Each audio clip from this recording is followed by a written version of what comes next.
Hey Skyfarers, and welcome to Aethercast, the Kharadron Overlords podcast. I'm Lee, the Archanaut Admiral, and joining me today, a couple of great admirals crewing the good ship Aethercast. We have our Thunderer from Down Under with a new name, Mr. Alexandra Zon. How are you, Mr. Yeah. Sorry about that. That came out weird. Yeah, good to be back. And been playing some Zon. As you do. How have you found it? Have you enjoyed it? Yeah, they've been interesting. It's because you still got the firepower in shooting, and then to hurt the big things, but not to kill the big things. But then you can charge and finish them off in combat. Yeah. Yeah. I don't know. I should probably not. I still need to figure out the slow, methodical gameplay that Adeptus keeps talking about. You mean not that just try and kill everything turn one gameplay? That is what I have been trying to do, yes. I don't know any other way. Okay. Also joining us, better not go too far without introducing him, is the most stubborn dwarf in the entire Mortal Realms, because he will never leave, Mr. Max Bowman. Hello, Arcanauts. Thanks for having me again. How are you, Max? What have you been up to recently? I'm fine, thank you. I've been up to, after our last discussion about Barrack Fring, buying, assembling, and painting gyrocopters. I've not yet encountered a horde unit to test them, but they're fun. Fun little piece I'm doing, yes. Cool. So you're going to be getting some games in with Fring in the future, I'd imagine then. Fring, in anticipation of a show we will probably do at some time. I've tested a Tempest Eye list with some Kharadron and gyrocopters in, so yeah. Cool. Not much games currently, but we can still do them actually. Well, at least you can still play. That's the main thing. Yeah, just like two people in the club. If we just book it in beforehand, a time slot, we can still do it. Cool. And that's good. Speaking of Cities of Sigmar, I guess we should talk about some of the news. Mm-hmm. So, I mean, someone's excited about Morathi. I mean, I'm super excited about Morathi. So they're both going to be on the table now. The big one's going to, but any wounds the small one takes, the big one's going to take. So you can't actually kill the small one, and the big one can still only take 3 wounds a turn. So once you've done 3 wounds to either, just everything just stops again. And is it true she cannot take wounds from endless spells? No, she can still take wounds from endless spells, I think. Okay, because I heard that because that was a little tech that you could do because it happened in between rounds. And to give her more than 3 wounds. But I heard that that's not possible anymore. So you actually, earliest you can lift her off the table is end of round 2. So after 4 combat rounds. They might have changed the wording on it, to be honest. I haven't really looked at it that much. None of us have got advanced books, have we? So no, I've just listened to Man Who Reads Book. But I was more concerned about other things in that book. Yeah. I haven't actually listened to that. I listened to Facehammer Talks About Book instead. But I didn't. I skipped. They did a nice thing where they put like anchors that you can skip to. So I skipped the Daughters of Cain bit. I went straight to Idleness Deepkin for some reason, just to find out what's happening. Oh yeah, those are. And then not to dwell too much on the elf stuff, but Idleness looking good.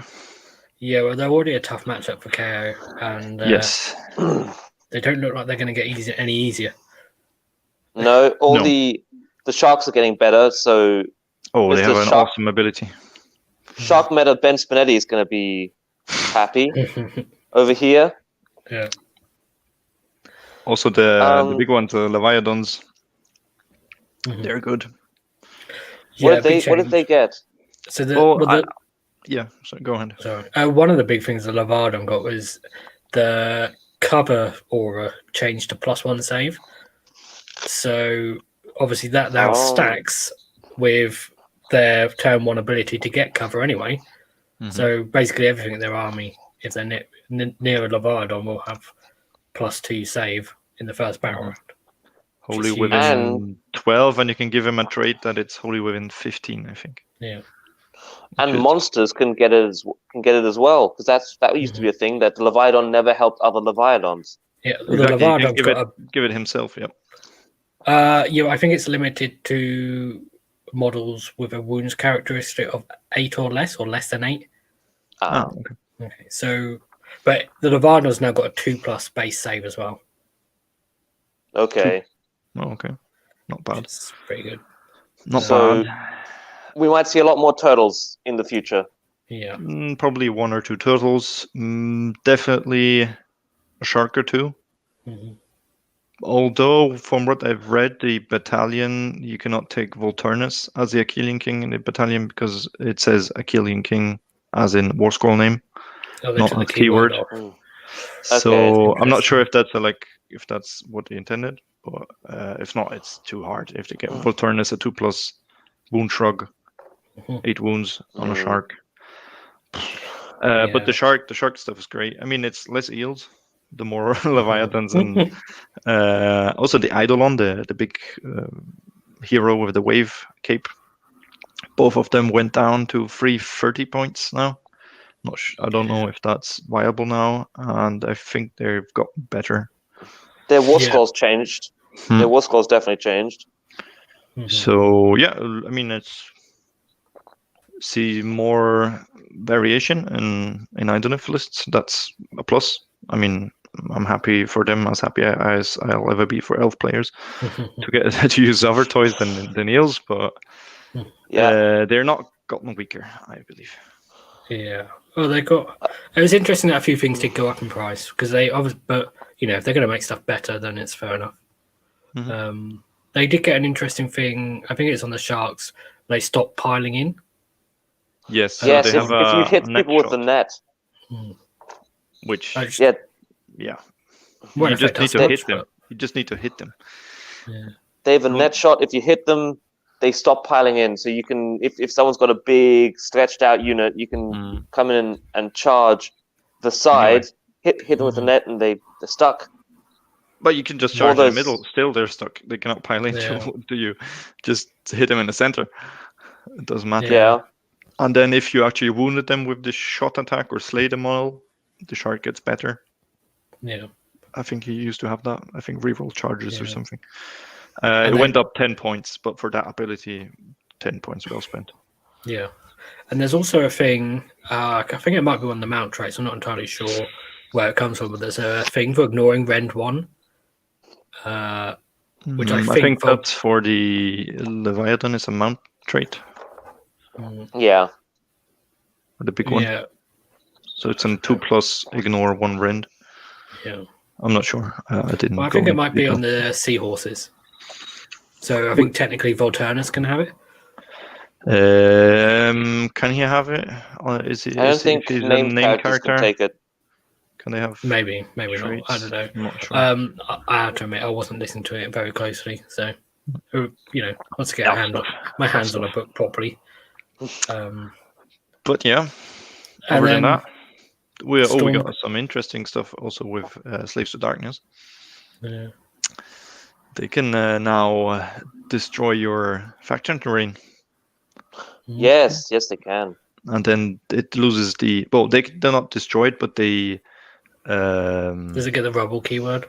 No, they don't destroy it, but they. How to say in English?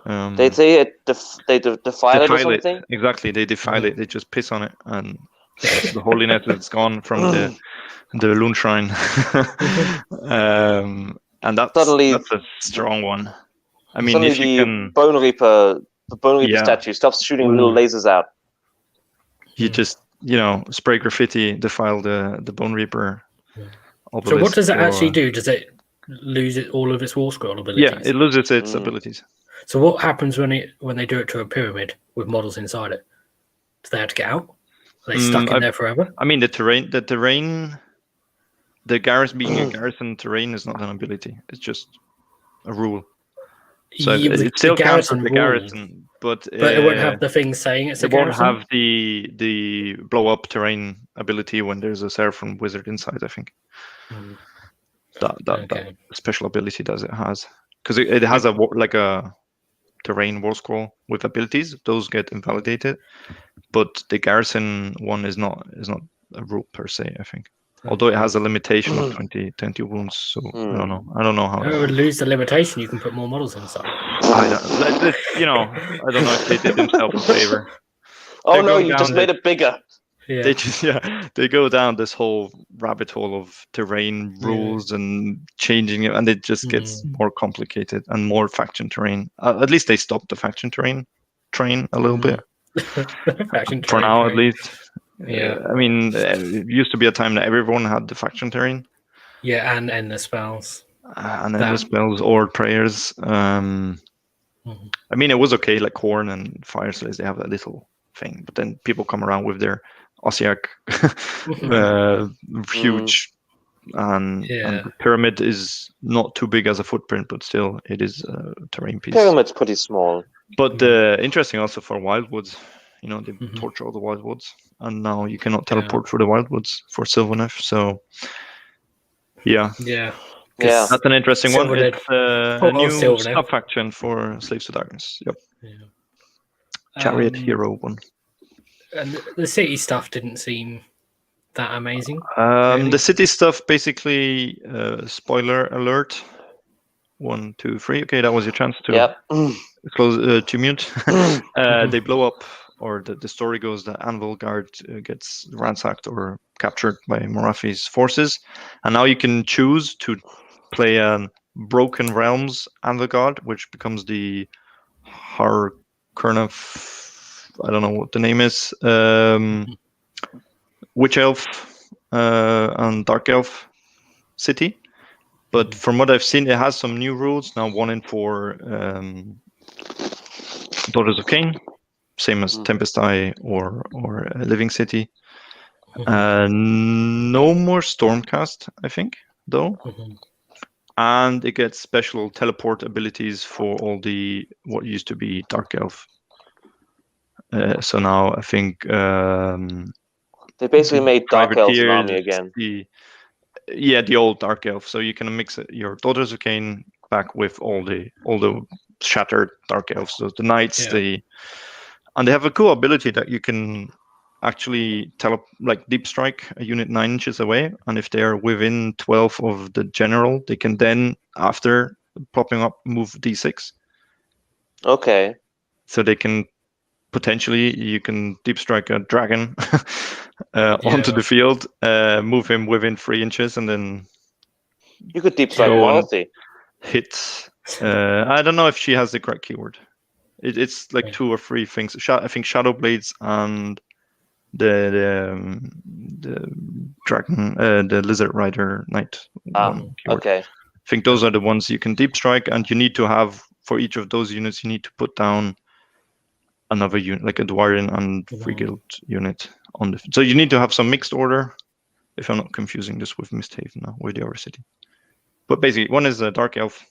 To cut it short, there's not a Dark Elf show. Dark Elf city. You can bring in Daughters of Cain. Cool. The Anvil Guard spell lore is almost the same. So Vitriolic Spray, reduce the armor save to 0. To dash. And all that shenanigans, that's still available in that new one. The old one is still viable. So for all those 27 Anvil Guard players, cool, you can still play your allegiance. And then there's a new one, Misthaven, which is a drug trafficking one, where basically you get a trait, an artifact, and an extra once per game ability for your general. Yeah, you're dealing with some drugs, some effects. +1 to hit, reroll hits, better casting, and so on, which is neat. Yeah. And you can choose which one it's going to be when you come to use it as well, can't you? I think I think you need to assign it on the roster. Oh, okay. Which drug he's sniffing in There's his a big difference there, so it'd be good to know how Mhm. that works. Because No, I think because it says you choose or either roll a d6. Whoever's done that, I don't know, on all these tables. So yeah. does anyone That's ever roll? Does anyone ever on anything like this roll for them? I don't know. Maybe for a fun game or Yeah. Path to Glory. I don't know. Yeah. Makes me very interested as to what we're gonna get when our Broken Realms comes out. Yeah. Yeah, I mean the stuff is good. The Mhm. Stormcast stuff is interesting because Yeah, it gives good rules to Stormcast, but it's a new allegiance. It's Storm Keeps, not Storm Yeah. Host. So they They lose the can't- Storm Host stuff. They can't So deep strike anymore. They can't teleport down. Exactly. The deep Mm. striking stuff, but you can still be like the whatever they're called, Anvils of the Heldenhammer subfaction. Yeah. You can still be that and get those bonuses. But now you're at Stormkeep, you get other bonuses. Liberators become viable, better saves, better bravery, and you can take 1 in 4 free guild Mhm. units, which also get some buffs and can be affected by command abilities, as if they were Stormcast Eternals. Yeah, and it's the big thing about that is the keyword bingo, because it's a lot of Stormcast command abilities don't actually target the Stormcast keyword. Because it's an old book and they just went for friendly units. No, because when they changed the book, there's a lot of things that are like target. For instance, like all the, like the whatever they are, temples or whatever the thing. Storm something, storm host. They target their specific keyword a lot of them. Oh, okay. Then it doesn't do much. Yeah, and some of the name characters as well. Like so, they target things like Ambles of the Heldenhammer unit and stuff. And a lot of the newer models, like some of them, they've got like command abilities that do 3 different things depending on what unit you target, and it specifically says something like evocators or castigators or redeemer or something like that. So a lot of command abilities aren't going to work still. But it's, I don't know. Keyword bingo on that one. They have one nice battalion. They got 5 battalions, but one's a really nice one because you can use it outside of this allegiance. You can also use it for the other classic Stormcast, which is basically a couple of heroes which you might take anyway. It's not many points, 90 points maybe, and it gives you a lot of CPs basically. Right. So in theory, could you take that in Cities of Sigmar? If you had enough No, other because units? it needs to be Stormcast allegiance to take those battalions. It's a Stormcast battalion, and you can choose to put it in the Stormkeep allegiance or the Stormhost allegiance. Right. Okay. So it needs to be a Stormcast army. Okay. But it gives you a lot of extra CPs, and that's one that you can take in both allegiances. Yeah. And the other 4, I think you're bound to this new Stormkeep allegiance. Okay. So. Which is okay, cool. I might see some diverse Stormcast lists, more Liberators. Yeah, sure. Maybe. What else did we have in that book? I think basically that's some more scrolls we talked about. There's a lot of narrative part, so I think like 70 pages story. Oh, yeah. It's a big book, so it might be also cool just to read the narrative and what's happening. Moravi's going batshit crazy, and some chaos god gets released apparently. Yep, that's some Morathi done fucked up. Yeah, Morathi done fucked up. Elves. Oh dear. Like you couldn't just leave it. You had to fiddle with it. But and a nice little teaser, I believe, at the end. I've heard so. Is there's some mysterious black cloaked person appearing surrounded by bats. Oh no! What could that be? Who could that be? Oh no! Vampires! Yeah, I don't know. Bats. It's Manfred, isn't it? So they suggest it's a vampire faction that we've been seeing some rumor engines of, that Warhammer Weekly claims is vampire pirates, which would be cool. It's definitely something vampiric, some sort of twisted form that GW can IP. I'm still going for the Soulblight. Malarian vampire pirate dark elves. Because that's, they cannot just do like new dark elves. The new high elves needed to be cows somehow, and rocks and hammers. So these new dark elves will be vampire fishermen. Yeah. Of course. And the obvious example. Because part of what's happened, this is like the location of these two cities. One of them was on the coast, wasn't it? So Anvilgard is at the coast, but is in Akshi. And Misthaven, I think, is in Ulgu. It's the first city we have in Ulgu. It is. But it's basically a moving city, so it's a lot of boats just tied together. Yeah. And they just float around. That kind of fits in with, like, if you're going to have vampire pirates, and there's also a city that's a load of boats, then it could be a good... Like, you can see that fitting in narratively together. Yeah. I mean, we don't know. It's something... It's often they do these little snippets, but then it's still years away. Yeah. But, yeah. The other big news is Jacob Bugmanson was released today. Oh, yeah. The rules? Really? No, just him. The model. Well, he's... For pre-order. Oh, yeah. Yes. Yeah. We did get confirmation he is officially Kharadron Overlords now. Yeah, whoever doubted that. But one or two people. Yep. Yeah. No, but cool. About the new release book, one thing that they've done a little bit strange is the way they're releasing the rules for all the new stuff. So if you want to get a lot of the War Scrolls for Slaanesh and Daughters of Cain have been updated. But the only way you can get those updated War Scrolls is if you buy the box set. Those rules aren't actually in the book they're releasing, in the Morathy book. They're only available in the War Scroll cards if you buy the box set. So will they just update War Scroll, the app? Yeah, they will be in the app once they're done with the 40k app, so 2023.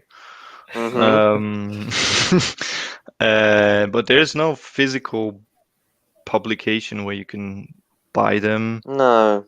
Unless they redo the book, but Slaanesh book is new. Daughters maybe, but I don't know. I think they'll get new books once we've seen this, what seems to be AOS 3.0. Yes, AOS 3.0 is coming up next year, next summer. Yeah. But are they not? Because War Scrolls have always traditionally been free, so are they not updating the PDFs on the website?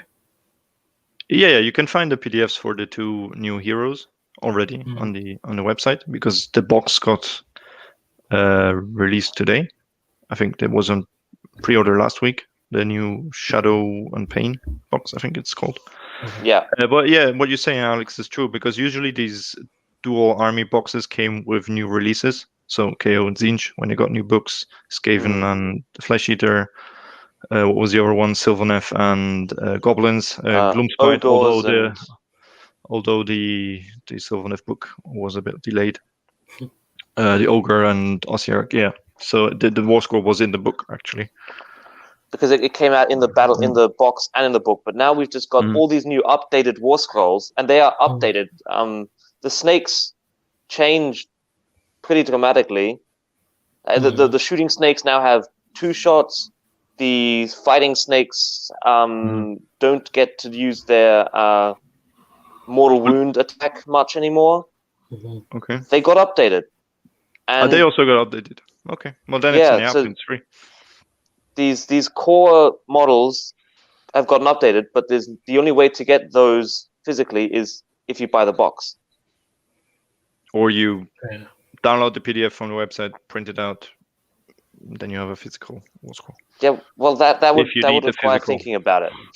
The physical, something to touch and show around. If you're not having it on your tablet. Yeah. And if it's touch my rules, you can laminate it. Because the Morathi one is in the book, and the Morathi book. Morathi one is in the book, and the new Eidolons are to Analope. So it's and because those two hero characters, they're also featured on like photographs in the book, so they could have just added those like last page, 2 war scrolls. Here you go. Should have added them. Because the book is what is it? £30, £35, $25. $70. 25. Yeah. 70 Australian dollars. It's the same price as a Battletome normally is. So Okay. It's a thick book though, so yeah, yeah. it's cool. Yeah. I'm not excited for what's in this book because it's not an army that interests me, but not excites me dwarves. to see what is possible, Yeah. what we can expect Yeah. for the next factions. The KO one is going to be fantastic. Yeah. Hmm. Do you reckon it'll be all about dwarfs, or do you reckon it'll be a bit of a mixture with? So I don't know if they're gonna, because people have been saying that they're gonna do Cities of Sigmar multiple times. So a couple of new cities. So we have the Dark Elf faction. Maybe we'll get something for the humans. Who knows? I'm not And too then something sure for the about that dwarves. because all the other sub races in cities, they're well off. I mean, the dwarves, they work fine. Dispossessed, they all synergize with each other. It works. The elves, okay, humans do well. The ones that are left. But the Dark Elves was still like in a weird place because they were still like 3 different keywords.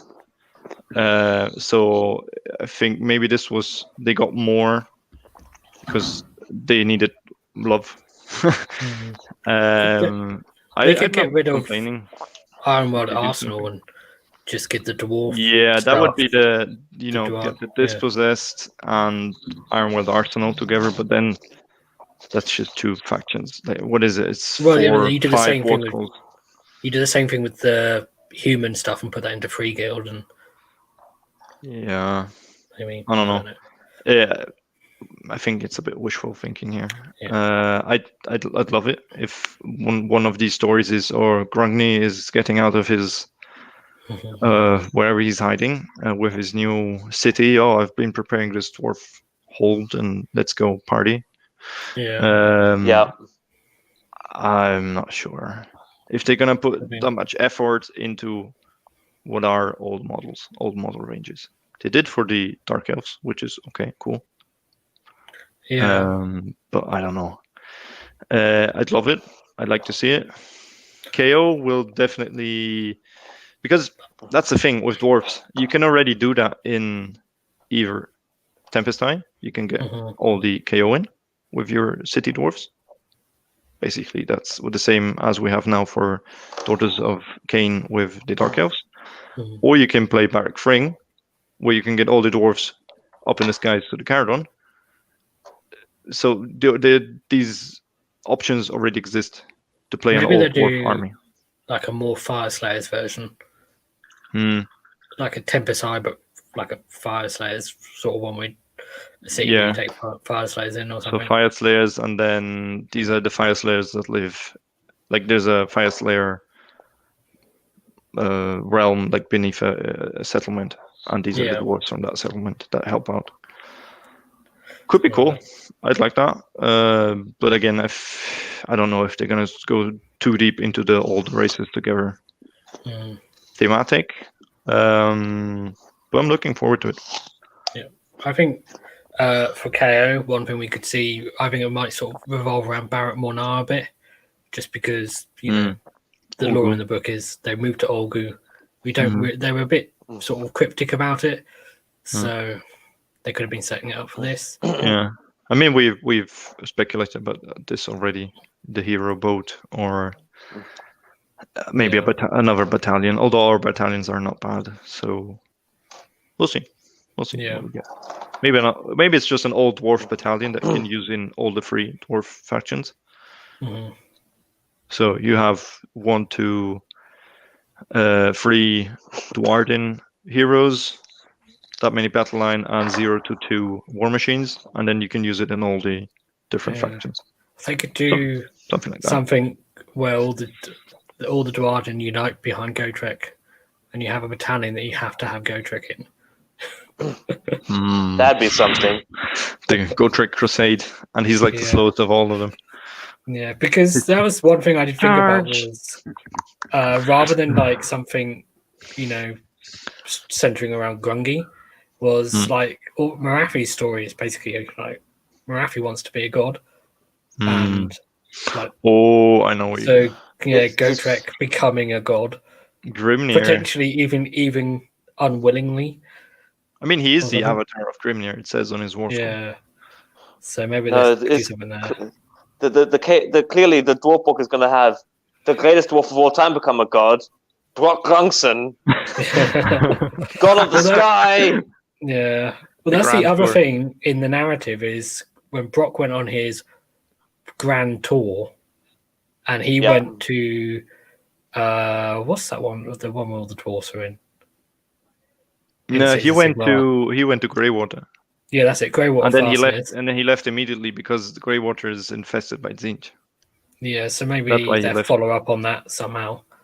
Like Yeah, Tzeentch will like take over Greywater Fastness, like Marafi took over the other one. could be. That could be. Although Greywater isn't that in Giran, where with all the Sylvaneth, so that would be like Alariel. Yeah. Because as well. one thing with all this speculation in the teaser text before the first book came out, it always said Elven Pantheon. Right. They specifically always said Elven Pantheon. What's their story? What are they doing in the Mortal Realms? Okay. So now we had Moratti. Who needs love is Alariel. She's already a goddess. So maybe she does rescues need the love. city.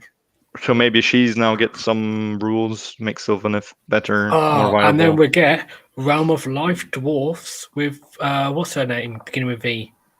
Valaya or whatever. Valaya. Yeah. The goddess, the mother goddess. Yeah. Of hearth and motherhood and healing. Yes. Ooh, healing. In Little the Realm healing of dwarf. Life. After her and Alariel together rescue Greywater Fastness from Tzeentch. Okay, maybe not. Well, I'd like a. I'm not opposed to because I think one of the stories was that Valaya, she was nowhere to be found when Sigmar found the two dwarfs, the two dwarf gods. So, but they believe she's still somewhere alive. And Grugni has been searching, so maybe he found her, and it's all the female dwarfs, and it's more around like healing. And I don't know. Who knows? I reckon. I think the name of the books doesn't sound like there's going to be much saving of Greywater Fastness. I think we're going to lose a lot of cities. Gonna break it. I don't think Anvilgard's going to be the last to go. No. I mean, a lot of broken cities just. Yeah. Because they said in this book, they specifically said you can choose to play as Broken Realms army. You put it on your war scroll roster. You say this is a Broken Realms army. I'm using these rules because that allows me to play it as hardcore. I don't know the name of this new city. So maybe we get more of those. Yeah. I think we will. Allegiances.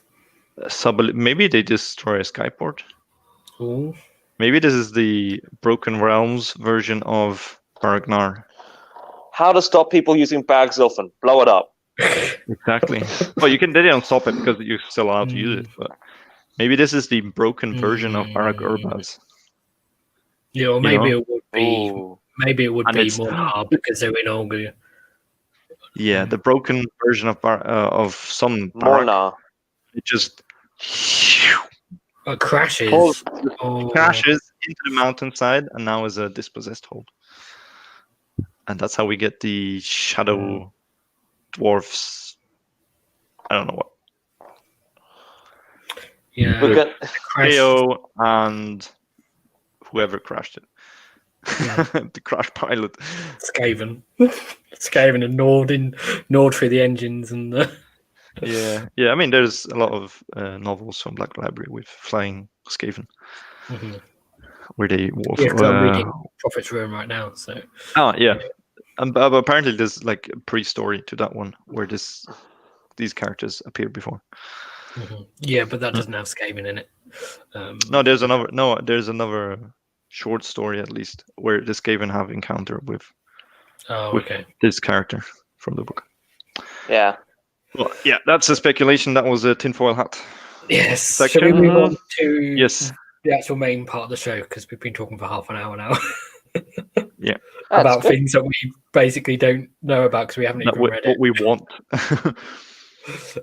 So yeah, we're just going to look through the battle plans and talk about them mostly from a KO perspective, but also I guess it's going to be a little bit, I don't know.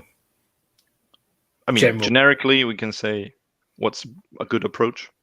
Yeah. Why is KO good, bad, best at this? Bless you. And it's going to be there's going to be some transferable, well, hopefully wisdom.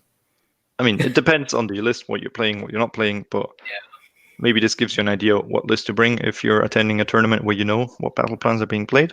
Some of these which ones we have to look out played. for? Yeah, which ones not to go to. Yeah, if you don't know which battle plans are going to be played, then if you want to do like an all-comers, something that works for every battle plan, then obviously you need to know what's in them. All right. Let's have a look at the first one. I think I have. Did I put them in the order they're in the book? Because I actually made this ages ago.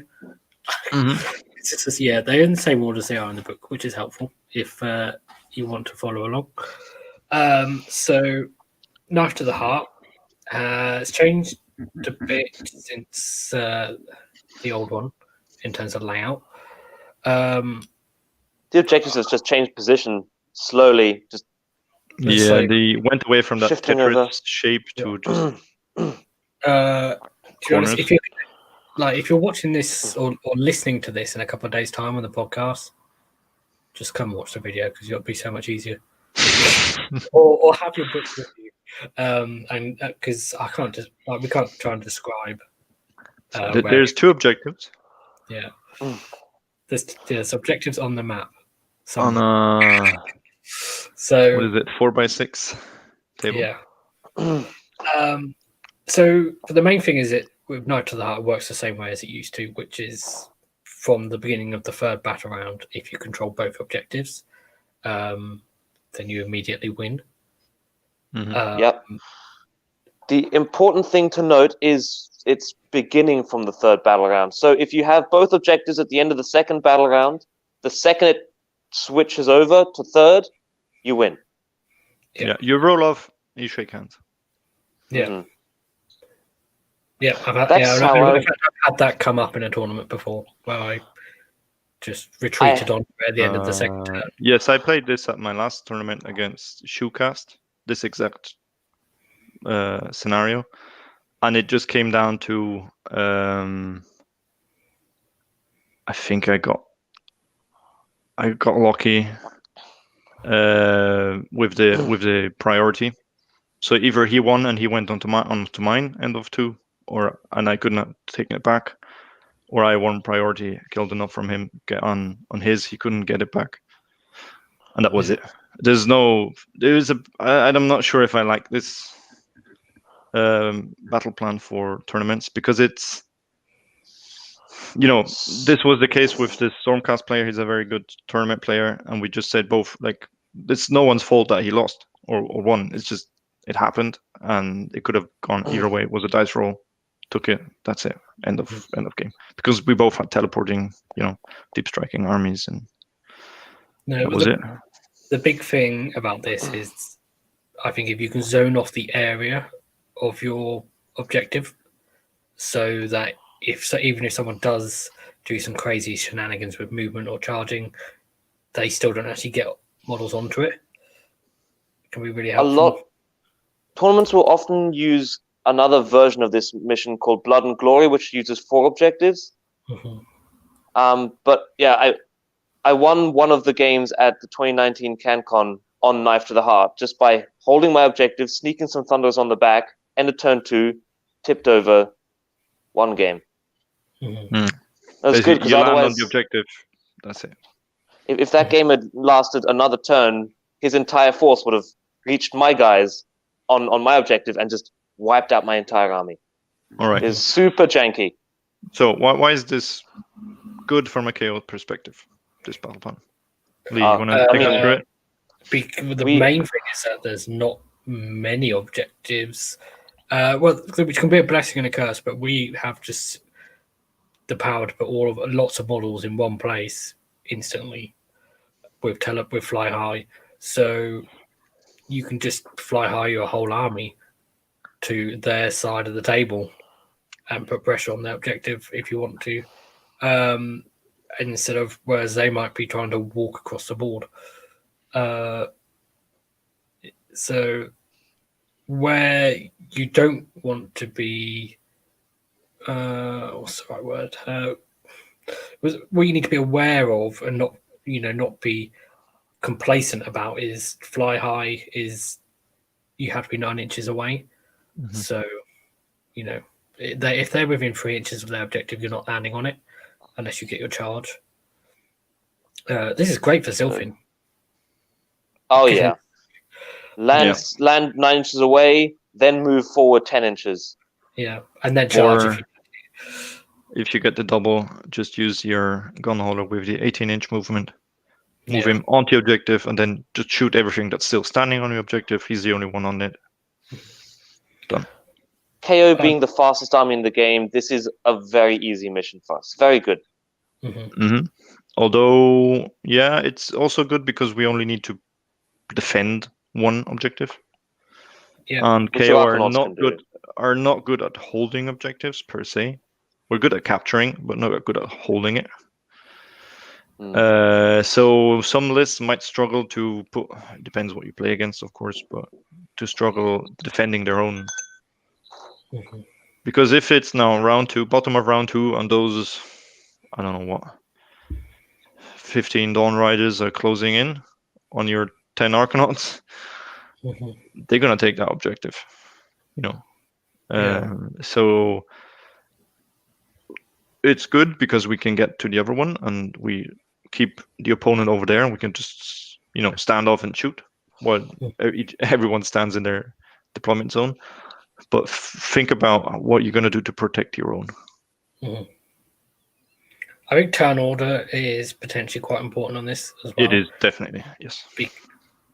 You don't want to be you don't really want to be taking the first turn on the second battle round, because if then your opponent does something you haven't predicted, then they could potentially automatically win the game without you then getting a turn to rectify it.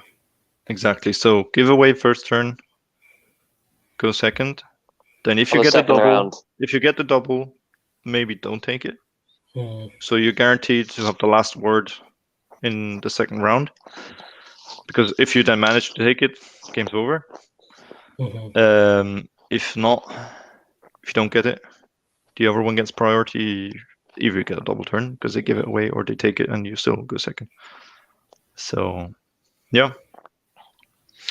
Still, it's one of those battle plans that can be over after 30 minutes.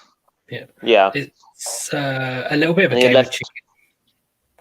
It's like who blinks first.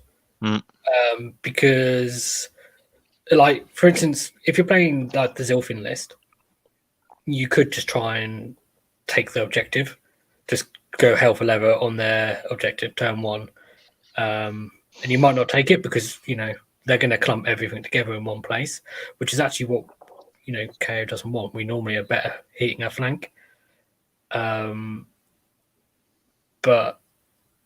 if you don't do that, then you're like, well, I'll wait, and then I hope they'll come off their objective. But then they're doing the same thing where they'll wait, hoping you'll come off your objective. So it's it's like who's gonna make their move first. Which is okay. While we're waiting, we can shoot from 24 inches away. Most of our armies cannot do anything. They're just standing there casting spells, maybe. Okay. And most armies, you can predict what they're trying to do because they can't move across in one turn normally.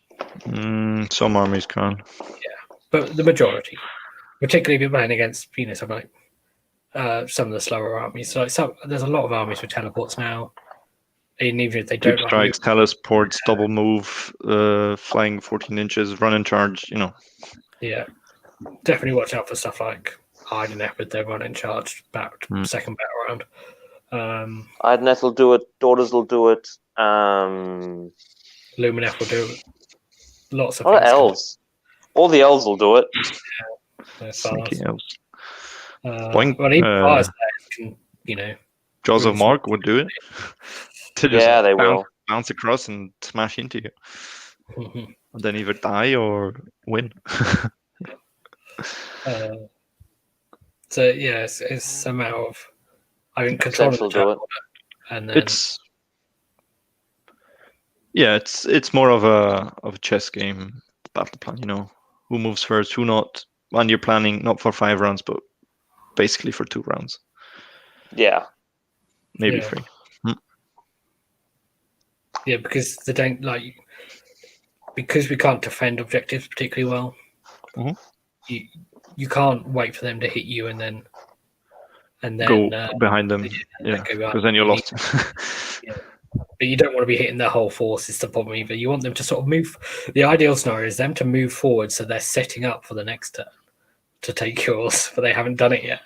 And then you go behind. That's what I did. Like second round. Yeah, You want to go last in the second round. I mean, if I was playing Zilfin, I would save my once per game move. I think in this battle plan until I try and get the objective. Definitely. Yeah, essentially, first turn you sit back, and the next turn, a second turn is your punch. Yeah. Well, you sit back or you fly high to the side of them to like draw them off, or behind them to pull them off the objective. Yeah. Because if there's a gun holder sitting behind them with 6 engine riggers, they're not going to ignore it. They can sit it out and get shot off, and then I move in, or they're gonna take care of that threat. Yeah. And if they do, then I can jump onto it with something else. Yeah. And if you've got Arcanauts on your objective, can you see my mouse? You can. Yes. If you've got Arcanauts, you want to bring them out to zone off the space as well. Yes, but you want to make sure that they cannot deep strike 9 inches onto it. So so you keep want 1 or 2 towards the middle. Yeah. Arcanauts all over that objective. Big 20-man unit. Yeah, well, if you've got a 20-man unit, something you can do with a 20-man unit is with an inch apart, you can just do a big circle. Yeah. If you've got 2 units, then you want to bring 1 forwards and 1 back, and you don't want to leave space behind, but you don't want them to just charge the benefit of coming here is if they charge, then they're not on it, and they're going to come from this direction. Unless they can fly. Yeah, you have to know what your opponent's army can do. Yeah. So I mean, that tech is true for all objectives you want to defend. Keep them off by charging onto it or deep striking onto it. If you know that they're going to teleport or deep strike, and they're going to be relying on a charge, then you can just sit on a ring around this 3-inch bit, and that means they can't actually land on it, and then they're relying on their charge. Depends how many units you've got, because if you've got lots of units, then you can spend out the space. Well, it's another reason why I am a big advocate of those objective markers, which actually show you how big the 12-inch circle is. Yeah. There's available for many spaces. I got mine from the Honest Wargamer back in the day, but a lot Terrainheim does them as well. Terrainheim, you can get the mousepad ones. You can make your own, basically. Just get some see-through plastic cards and cut them out. Yeah. If you want to be fancy and you're playing your own table, then Dark Fantastic Mills do like a stone thing now as well. They have like actual terrain tiles that you put down. Or what I've seen is a battle mat that actually very lightly had all the objective circles and for all the possible battle plans on it. Like little very fine black lines, but it's not. I thought so the same, but you can if you know where the objective is, you put down a marker, and you can see exactly which circle is the corresponding one, and you can see deployment zones and everything. Yeah. Okay. But it's not too busy. I don't know which manufacturer it was. I've seen it on a picture, and it looked quite interesting. Maybe I'll buy one of those someday. It makes it so much easier. Just put down objectives. Oh, it's here, because the position is already marked on the map. Yeah, and the benefit of them is they can't move because like Exactly. what we have noticed about the plastic ones is that Stick them on a piece of terrain. yeah. Anything else about this battle plan? No, I think we've I think we've talked about it long enough. It's a very simple one, really, isn't it? So the next one is Total Conquest. It's got the sort of checkerboard sort of split the quadrants into quarters. Key thing is really that there's two that neither player has that they can deploy onto. Yeah. And the scoring is yeah, keep going about the basic one. Yeah. the scoring is that you score one normally, obviously, and then if you take it and your opponent previously had it, then you score an extra one. And then if you also have a leader on within 6 inches, then you get an extra point for that as well. So, yeah. And interesting is the leader does not need to be the one holding it. He just needs to be within 6. So if you have a hero inside a boat, and the boat's on the objective, he still counts for the extra points. Yeah. And he's a very well protected leader in that boat. Yeah. Oh yeah. So yeah, he won't count to your number of models, but he will count for that extra points. Cole, what were you going to say a minute ago? So this deployment type is going to be really nice for a KO player. It's going to be really easy to deploy yourself right into a corner down there. Put out a screen of Arcanauts surrounding all your units 6 inches away, and then the enemy will have a very long time to get to it. So there's a good chance you're not even going to get charged turn 1. And then you can, in your turn 1, fly high, grab everything you want, start the game. But you will be safe on that first turn. So a few suggestions here is key, and this goes back to something, Lee, that you told me before the GTC, where we played this first round, is as long as you hold 2 with heroes, you're going to minimum score the same amount as your opponent, if not more points.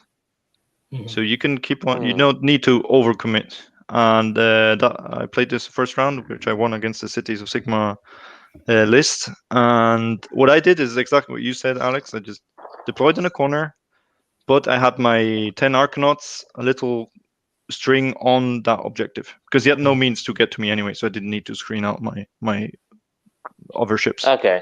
Yeah. And usually I keep my chemist inside the boat. This time I deliberately left him there outside of the boat with the Arcanauts. So he will be there sitting, scoring 2 points, or those units will score 2 points for at least 3-4 rounds. Yeah. And then I gave away first turn. I looked at what my opponent did. He moved 30 Phoenix Guard to one of the upper one. So I said, okay, well, I'm not going to go and deal with those 30 Phoenix Guard with an anointed. Ignore them. Fly on to the next one with a hero inside the boat. That was the navigator. Deployed my Thunderers there. I shot off whatever he had coming towards that. So that was a couple of points. And then I moved on to his. Then I dropped another hero, the navigator on that one. And then I moved with my Endrin Master to the next one, capturing that one with another hero. So I had 3 heroes scoring all the extra points. And I didn't even bother about the Phoenix Guard sitting on the other one, just left them there the whole game. Because as long as you have 2 or more scoring with heroes, you're going to win this. Yeah. It's a good one for KO, this one. It could become a game of just swapping their heroes. Because if you hold the same number of objectives, but you're scoring more points from heroes and they're not, then... and losing one doesn't matter much. Because if you recapture his somewhere, you get the extra point and you catch up in points. So this one is not about a person, that's my personal opinion, tabling an opponent or getting all the objectives. No, just keep scoring and jump around and score more. I think it's more about take one take one and hold one for a long period of time, because the thing with KO is, if they take one and you want to retake it, it might be difficult to get a hero onto it. If they zone out the 9 inches. But if you get onto it, you need to get onto it anyway. Yeah, but you might be able to get a unit onto it, but not necessarily get a hero onto it. But if you get a boat onto it, you got a hero onto it. Yeah, if you can get your boat onto it, but if you get your riggers in, but you don't get your boat in, then you try to get your Ender Master in, of course, with the riggers. I mean, yeah, it's also if you lose your homo, it doesn't matter as much. Yeah, just you can move, as we said before, move your entire army to the other 3 or the other 2. Just swap places and keep on scoring. Yeah, the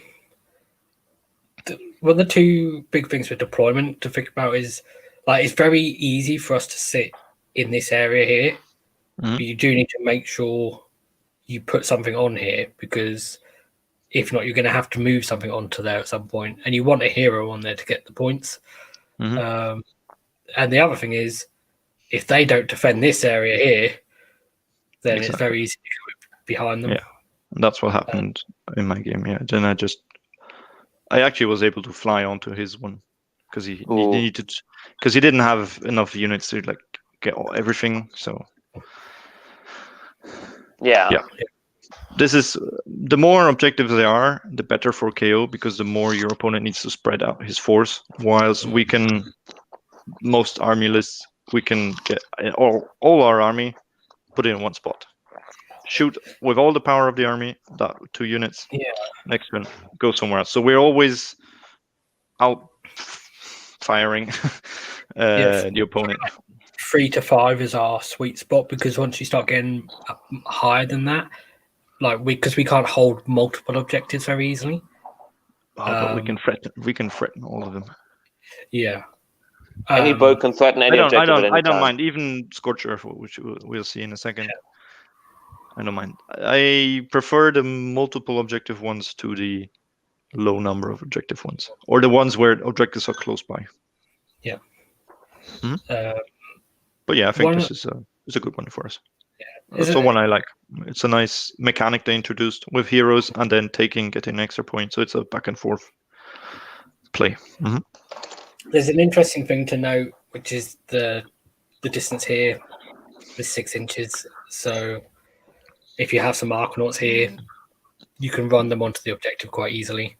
It's quite simple. I wouldn't fall into the trap of taking first turn and taking both side objectives. No. Because you'll score those points, but then your opponent will take them off you because you won't have much on them. You might have something a lot on one of them, but not the other, and then they score extra points. So you are KO. Do not take first turn ever. Bad. It's 0 sum. Bad. Unless you can either take out key units in your opponent's army, or you can make sure that you score a lot. Then take if your opponent is just just has Croak, like just out there in the middle of the open with nothing surrounding him, yes, kill that guy. Take the bait. But yeah. No, as a general rule of thumb, just go second. Just go second. If you have the choice, go second, because a double turn of shooting, and not just shooting in one spot, wherever you want, is what do you call it? A negative play experience. It is true, honestly. I'd say so myself. The other thing about that distance is it's not fun for the opponent. No, it's not. The other thing is, it's very easy to someone to set up a trap because this is such a short distance. They can set up a unit here, and if you move on to it, then it's not hard for them to move and charge you. And then they get the extra point. Yeah, and kill your stuff, which is the main thing, because it's not necessarily about scoring the points over the course of those 2 turns. It's who owns it in the end, ready for the next turn, and in the long run. think about your heroes. Split up your heroes. Don't keep like 2 heroes inside one boat. Try to maximize your scoring on this one, and you'll be fine. I think this is a KO friendly one. Yeah, that's the big thing about this is you need ways to move your heroes about at the same time in different ships. Because if you've got all 3 heroes in one ironclad because you're taking Iron Sky Command and you haven't got any other boats, then you either need to get one out before you fly high, or deploy one on this objective so that when you go into the other one, capture one, score extra, kick him out of the boat, he stays there. Yeah. The other 2 fly on, take the bus to the next one. You need to sort of plan ahead and think, right, okay, if I'm going to go over there, I need to make sure I've got a hero here to score points and vice versa. Yeah, but hero scoring or leader scoring, this wins you this game. Yeah. Should we move on? Yep, sure. Yeah. So next one is Battle for the Past, which is similar, but they changed the deployment, got rid of the triangles. Which is so much better. That stupid triangle. If you had some terrain, like you couldn't even deploy your army. Yeah. From a KO perspective, it gives us less space we can potentially deploy to, fly high to, because before you'd be able to, the triangle would come down here and you'd be able to drop down here if you wanted to or something. So it gives you both players have more board control potential from deployment. And it means that both players can much easier threaten the 2 central objectives now. I like this one. The key thing is the scoring on this one. So you get 1 point. So we'll talk about it from the perspective of the red player. 1 point for holding this one, 2 for the 2 middle ones, and if you take your opponents, you score 4. So the ones in your deployment zone have got this, double-edged sword of they're not worth much for you, but they're worth a lot for your opponent, and vice versa. But it's a good one because we are playing lengthwise. So theoretically, the armies are further away, 24 inches, which is okay. Which takes more time for the opponent to get to you, more time for you to shoot him. Again, scoring 4 points for a backfield objective, that's just KO specialty. Just if he moves forward to get yours, you either force him to keep part of his force behind. Okay, less that will engage you, or you just fly behind him and threat him and get those juicy 4 points. Here, I'd suggest, or that's how I play it. You look at how what his plan is. Is he forcing onto both middle ones because he wants to score 5 points, or just 1? And then I'd suggest to concentrate on 1 at a time of the middle ones. You keep your own, concentrate on 1. So again, you have you outnumber him on that one in terms of power projection. Take that, and then you can easily move on to the next, or his home one. So he needs to split his army. Don't do the same. Take your entire army to one spot, clear it off, go on to the next. Even if you fall behind in points, you only score 1 or maybe then 3 points, while he scored 5 and 3. Eventually, you're going to score those 5 points, or even the full 9 points. Yeah. In my experience, the opponent you usually won't be able to get the 4 points. So I wouldn't concentrate on their objective. As nice as it is with all the points you can get, it'll be much easier and much simpler for you to just take those middle ones. Yeah, the 4 points, that's like round 4, round 5. That's when their army's basically gone. When their army is already falling apart, but you still have that 1 gun hauler and 3 Endrin Ringers. Just capture those 4 points, win the game. Yeah, there's a lot of backspace behind the objectives in both deployment zones. Yes. So it's very it's something you need to be aware of as well if you're facing someone else that can teleport or come off a table edge. But it's presents like an interesting thing from deployment because it's very tempting for us to deploy here or in a little semicircle here or here. But some armies do have the potential they can get onto your home objective turn one if you don't zone out that area.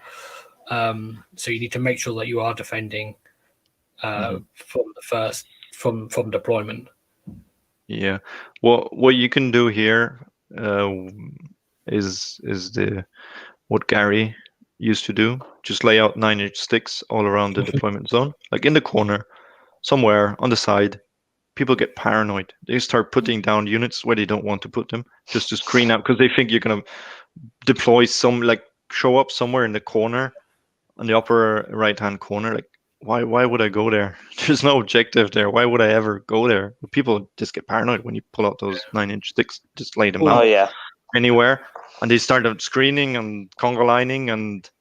Okay, sure. If that Nurgle player conga lined his Blight Kings that in the back corner, they're not going anywhere the entire game. They're just standing there. The other thing you can do is, because there is so much space, is you can just drop a gun hauler in somewhere like exactly. here. And that will drive them crazy. Because then they've either got to deal with it, or because it will slowly pick wounds off, the little battle line unit sitting on here or something, or their move models off it to go deal with it, and then you can fly high onto it. Classic. Or zip over the top with the gun hauler. Pull them off towards you, and then 18-inch zip over them. Boop. Mm-hmm. Gotcha. Because they forget that you can move that gun hauler. People think, actually... 9-inch fly high, 9-inch fly. They lay out their sticks and they screen everything fantastic. Yeah, but I can move 18 inches plus run. I can just move 3 inches away. Just sit there. And then injection engine Mark 4. Yeah, Speed. Or the torpedo. Did that on yeah, he did. Yeah, exactly. On this battle plan against Trards. So. Again, KO friendly. These are basic KO rules. You should know these. Don't overcommit your army on too many fronts. Like, this is a 5-round game. This objective game here, you don't need to score everything like first or second round. Score 3 points, then maybe 5 points next round, or even just if you keep scoring 3, he's not gonna get ahead of you.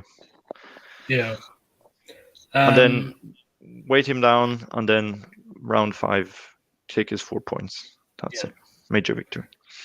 It is. It's quite easy to score these middle ones, even with foot troops. If you deploy here or here, you can move on to them quite easily. But again, like, you don't want to. It can end up being like a system of trades, can't it? Which the game can sort of end up being a lot of the time. You move your unit on, then they charge your unit and kill it, and then you move a bigger unit on. So I would really look at your opponent's deployment and where they're putting things in. If they leave a space here empty, then it's what if you've got, say if you're playing something like Kron, your list with 3 units of Arkanauts, then it's worth just putting a unit of Arkanauts here, because you can then potentially fly high and put most of the bulk of your force here and just put a 90-point unit of Arkanauts onto this objective. You could potentially score both your home and the other one with a string of 10 Arkanauts. Yeah. Wow, you could, yeah. And then next round you run them up to the other one. But first round, at least you score. You won. Yeah. Yeah. No. And especially in Zilfan, Arkanauts are pretty zippy, so they'll actually get to those center objectives. They move 10 inches. Yeah, it's every turn. It's a 6-inch gap from here, and then it sort of gets longer as it's, because a circle. But if you're moving 10, you don't even have to deploy on the line to do it. Exactly. That's why Zilfin is also so great, because your foot troops are fast as well. Should we move on to the next one? Yep. So the next one's Star Strike, which is great for KO, I think, because if you don't know how Star Strike works, then there's no objectives there turn 1, so you've got complete freedom where you deploy without having to worry about defending something too much, within reason. And before determining who starts the second battle round, then you roll a dice, and the first objective comes on this central line here. And then you do the same thing again, but with 2 dice at the start of the third battle round for this line and this line. And then the victory points you get are equal to the battle round. So nothing turn 1 because there's no objectives. Second battle round, and you can at most score 2 points because there'll be one objective. You score 2 points, and I think this is really about the late game. Exactly. Which is because why the objectives become worth 5 points at late game. So So forget about the 2 points in the second round. Don't get lured into capturing that middle objective right away. It's just 2 points. You're gonna if you score 3, 4, and 5 points on another one, you're just gonna outscore that. Here, because no one knows what's gonna happen, don't take first turn. There's no reason to. Because there's nowhere to go. People would just either spread out to cover much ground. You can just sit there, shoot a little bit, but nothing much is happening in round 1.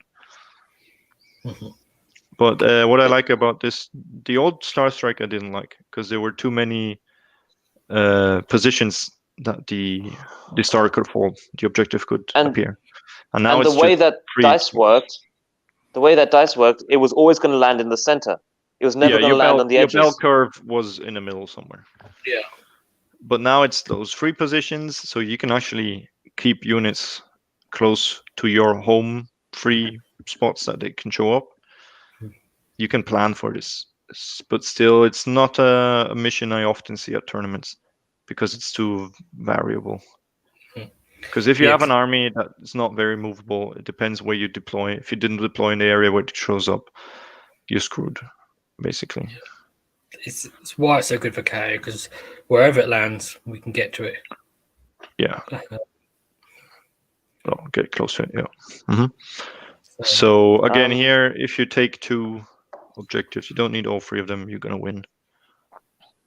If you take all 3 of them last round, you're going to win 15 points. I don't think they can outscore you before that. What is it? The 9, problem is 11. Yeah, they could. The problem is for KO getting to those last rounds, because we're not very good at attrition. No, but you can't. You don't even need to play the objectives for the first. Well, there isn't any objectives on the first battle round, so you're just gonna try and pick them off. Really, you don't want to do the whole Zilfin Alpha Strike turn 1 on this. I don't think, unless they do spread out. If they spread out because they want to, get some models on all of the potential places in their objective, and then they also they want to move. If they try and move forwards as well to where it might potentially land, then they're going to be so spread out. Then you can just hit a flank and start killing some stuff, and then you zip to the next flank, the next turn, and then you don't worry about the objectives for definitely the first 2 rounds. I don't think. Just stay out of charge range and keep shooting. Yeah, and then you get to the point where rounds 3, 4, and 5 where they're going to be low on units then for that point. And keep giving away priority if you win it. Yeah, you want to see what happens. There's no reason to take the double turn early on. Unless you can. No, really you want double turn probably from 3rd to 4th round here. Because that's where you're going to score a lot of points, do a lot of damage, and then round 5, basically everyone's left with 1-2 units. maybe round scrambling 2 for to, those last objectives. maybe round 2 to 3, you can make a case for it if they land in really bad places where you can't, where they can potentially just zone off large areas and you can't fly high to it, and if you don't take it, or if they've got big anvil units that are going to be sitting on it if you don't get to it. But I don't know. Normally you leave it till as late as possible, I'd imagine. Mhm. Anything else about this one? There's a no. No. No. It's not much played, that one. No. So this is one of the ones that I consider a lot when I write lists a bit, which I don't know, maybe more than I should do, but it's Scorched Earth. The big thing about this is there's 8 objectives, 4 in each deployment zone. From the second battle round onwards, you can burn objectives in enemy territory for D3 victory points.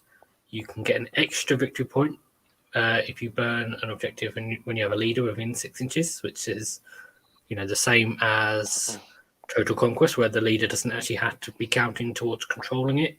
It doesn't matter in the ship.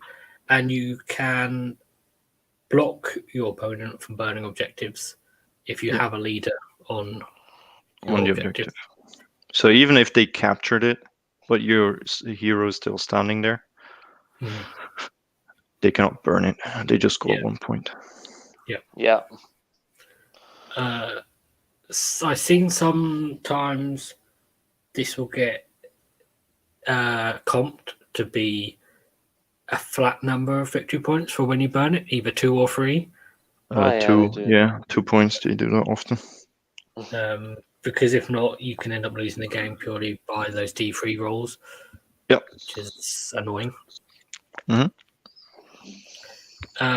But yeah, the KO is not good at holding objectives, and there's a lot of them. But there's a lot to capture. Yeah, there's a lot around, and it does mean that if your opponent wants to try and hold them, then they have to spread out, which is good. But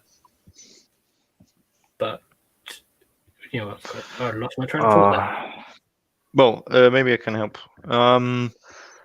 Here, if you capture an objective and it is not under threat that you'll lose it, don't burn it. Keep it. Because that's the extra 1 point that your hero might give you, but just keep it and even move your hero off it. That's an extra point. This is a fantastic battle plan if you have the Celestin Prime in your list. Because he comes down round 3, he auto charges onto that objective, because 12 inches. He's going to shoot it first, and then he's going to smack the living hell out of them.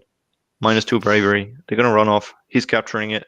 Either he's burning it, D3 +1, moving on to the next. They're only 6 inches apart, so he's going to jump onto the next one, and the next one, and the next one. And he's a leader, so fantastic. I recently played this against, I think it was Iron Jaw's list. Iron Jaw's Allegiance. Just let them come towards you while you threaten. Like, again, just take care of one side of the board. Let them get theirs, because they cannot hold theirs and score yours. They need to move towards you. Even if they burn all of yours, you can get heroes onto theirs, which they struggle. Most armies struggle because the heroes are not that fast. Because they have 2, 3, 4 heroes, of whom 3 are just support heroes, like small foot heroes, and 1 is the big guy, like on the dragon or who knows what, the Mork Russia. Yeah, but he's the one hero that's gonna do the extra point. We can get all our heroes scoring extra, or you can just hide your chemist in your block of Arcanauts on one objective. They cannot burn it because he's still there, sitting there somewhere on the backfield. Yep, basically. This is a handy one where if you have like a navigator and you can just leave him on an objective. Yeah. Because he can do everything he wants from far 36 away. inches. So, yeah. Pretty Yeah, much. definitely. That's also how I played it. Just kicked him out on objective, moved on to the next. Left my one hero on to move the rest of the army to the next. You just score, burn if you need. If it's threatened that you're gonna lose it, then if not, just keep it. Target too enemy heroes is a concerned. priority. Oh. Yeah. Oh yes, Yeah. definitely. If they don't, If you if can they don't have kill any them, heroes, then Can't burn. GG. they cannot hinder you from burning, and they cannot extra score. Yeah. But I mean, it goes back to the hashtag kill all the heroes. That's always a good solid tactic. Roll more sixes. Because if they burn your objectives, then you can't retake them. But if they take them, but they can't burn it because you killed the heroes, you can just retake it. Well, they can. They don't need a hero to burn it. They just score extra with a hero, with a leader. With a hero. Yes. Sorry. They don't need a hero to. But if you have a hero there, you cannot. They cannot. Sorry. Burn it. It's just 1 point extra. It's on a D3. Roll some freeze, and that 1 point or 2 points not be too significant. It's the only reason why people need 8 objective markers. This battle plan. Yeah. It is very cramped. Yeah. Watch out playing against armies like IDNF, very fast armies that because we can't necessarily spread out and control all those objectives in our deployment very easily.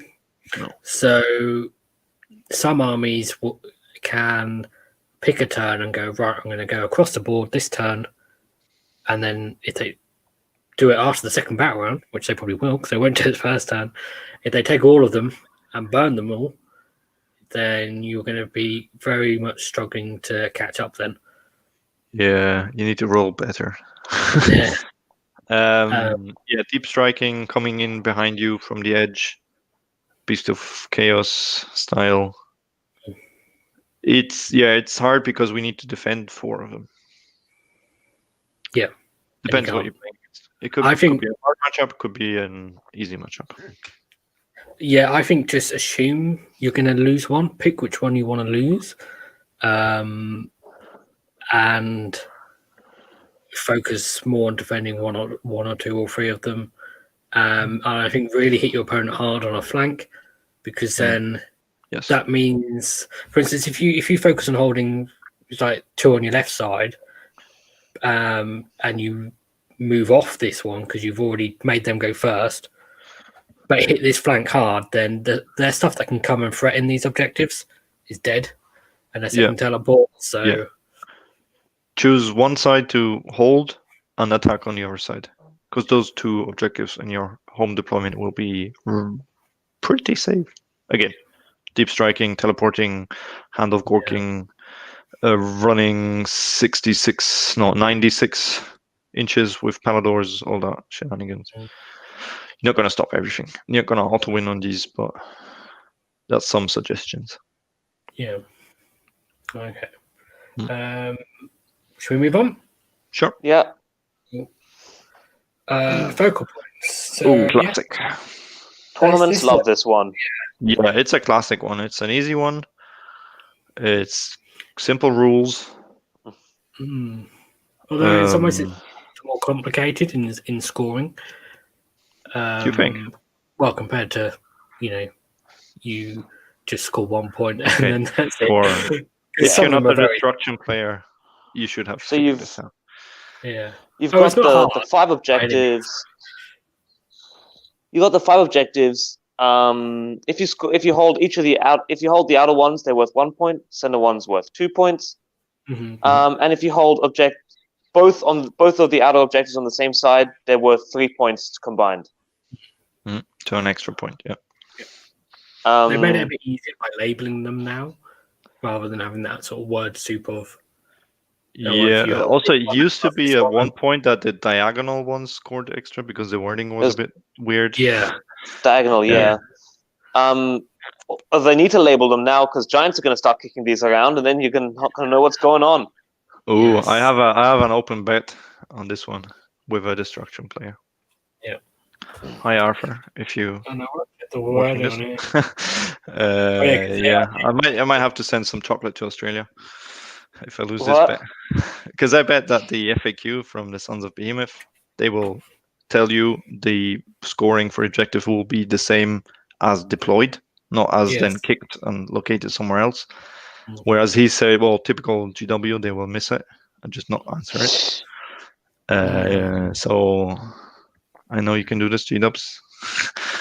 Don't Yeah, make You've me got send this. chocolate to Australia. The thing about Scorched Earth is you can only burn objectives in the enemy territory, so they kick them out of their territory, and you can't burn their I mean, objectives. Go for Battle for the Past. You kick yours out. Now it's Yes, worth and then- 2 points for you, but they can never score 4 points. Yeah. It's just stupid. Mhm. But again, we'll see. Well, this is the one where they can't do any shenanigans because they're labeled. Exactly. 1, 3, 2, and 4 give you extra points. 5 gives you the points. So what armies do or want to do is deploy in the center, like Mhm. move into the middle. Those are my 2 points fighting. plus the 2 on there. You can scoring free, and if you can keep those free, no matter if you take a flank or not, you can outscore. Mhm. Interesting here is the extra points for monster or behemoth within 6. And the Ironclad is a behemoth, and the Ironclad base is 6.9 inches long. And as you can see, we prepared something, or Lee prepared. These are 5 inches apart, so you can place your Ironclad on both, scoring an extra point for each. Yes. It doesn't need to hold it. It cannot hold both. Of course, one model cannot hold 2 objectives. But it just needs to be within 6, an extra victory point. So then already, if you position your Ironclad, and I heavily suggest you do it, you score those 3 points plus another 2 points, 5 points already. Yeah. Things to look out for, though. A Barrack Zilfin frigate is neither a monster or a behemoth. Mm-hmm. It's a battle line war machine.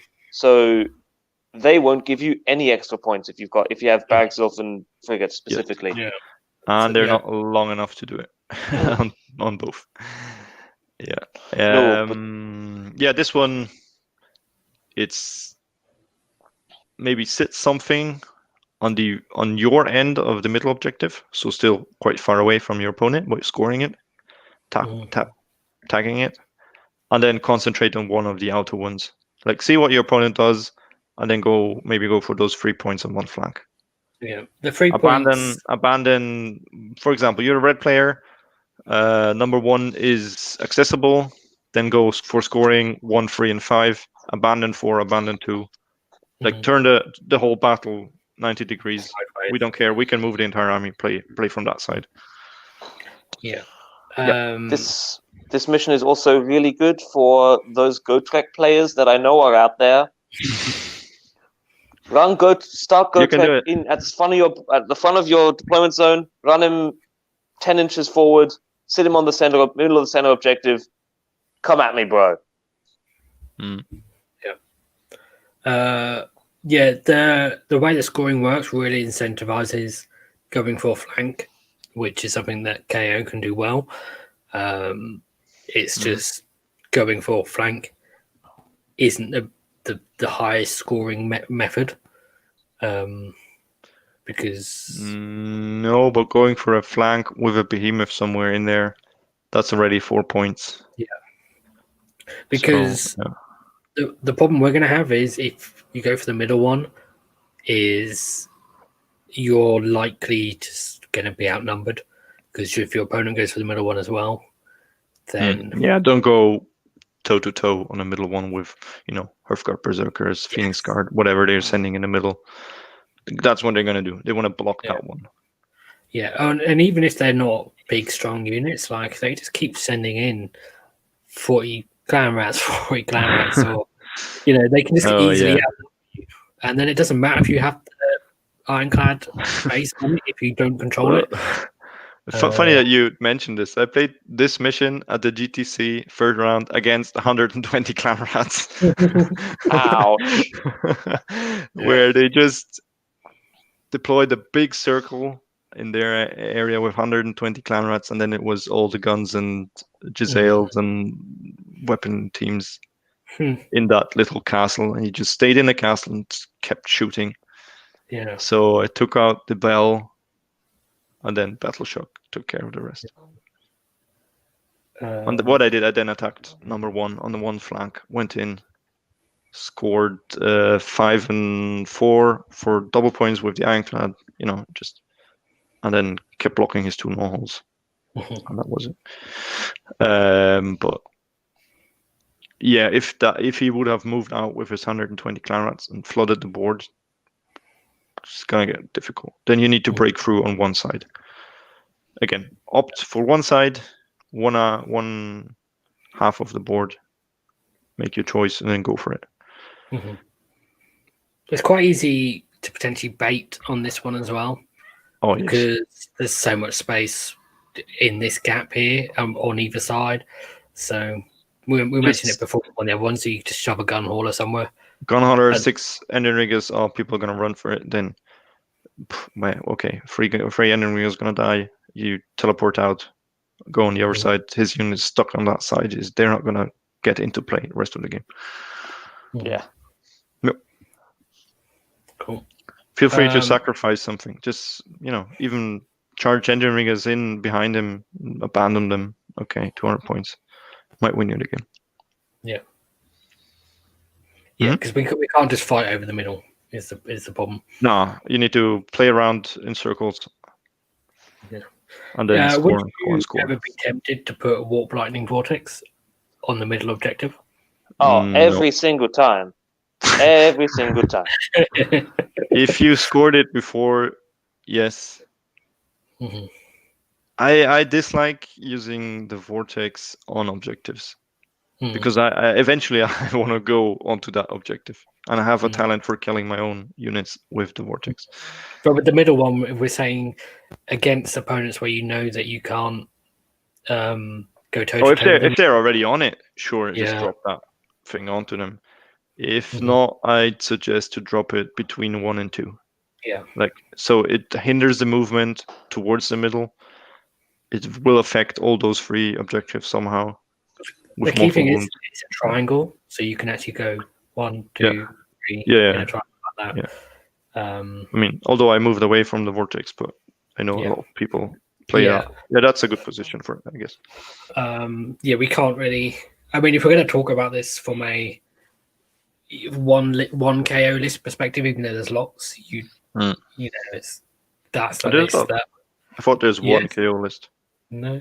People on Facebook keep telling me there's just one list that wins it, and it's boring, and we should nerf it. No, there's loads. What people don't like the Zilfin list anymore? I don't know. People do like it. I don't know. But there's plenty of lists in this book, and it depends what you bring. It depends what your opponent brings, but from a very basic view, this is how KO could tackle this. Yeah.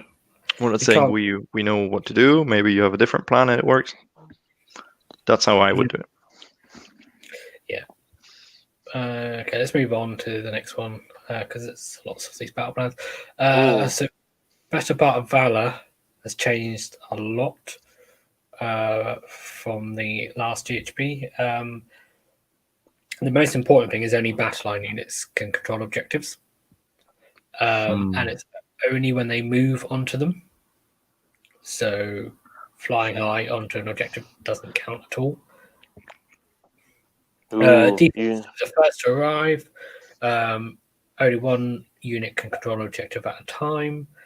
If the unit is destroyed by a melee attack by an enemy within 3 inches of it, an enemy battle line within 3 inches of it, then they automatically gain control. And from the start of the second battle round, you can burn objectives. I have not played this one yet. The new one. Yeah, it's an interesting one because of the battle line requirement. So depending on matchup, it can either be really easy or really difficult, because if they've got 3 minimum size battle line units and you can kill all their battle line units turn 1 and then they can't score, and then that's game over, because if you've already scored, then they just can't score at all. But the old one used to be Battleline and Heroes or Leaders. Was it? Was it that where you had two little corners of deployment on each side? No, this is Was one that that the never one? used to get played. This is the one that never used to get played. No, because this was the you one get with the one. 8, and you played sideways. Yeah. And the old burning one. The old Scorched objective you're thinking of. Maybe. This is the one where you could move onto the enemy objectives potentially turn 1, because they extended beyond your deployment zone a bit, and burn them turn 1, I think, as well. Yeah. And then just snipe the whole game. Yeah. Because I don't think burning was in it before. I don't think it was from the second battle round. But yeah, the battle line part of it is new. It has a bad rap in tournaments still. So you're probably not going to see it. Yeah, I mean, it's one that's awkward because, I mean, I have played it once, and I think the battle line thing is important. The one thing about the objectives only being within 3 inches is also important, because it's very easy to zone off that area. So, it's a very small space. It doesn't matter how many models you have on it. So if your gun haul or your frigate is battle line, then they can take an objective and hold it. And the amount of victory points you get for burning them depends on how long you've had it. So the longer you hold them, the better. So at least keep 1 for 4 turns, or entire game. So that's your 8 points guaranteed. Now I know which one this was. This one had 3 on each side, and you played lengthways. Yeah, that was a weird standoff one as well. Like, who moves first off his objective? Yeah.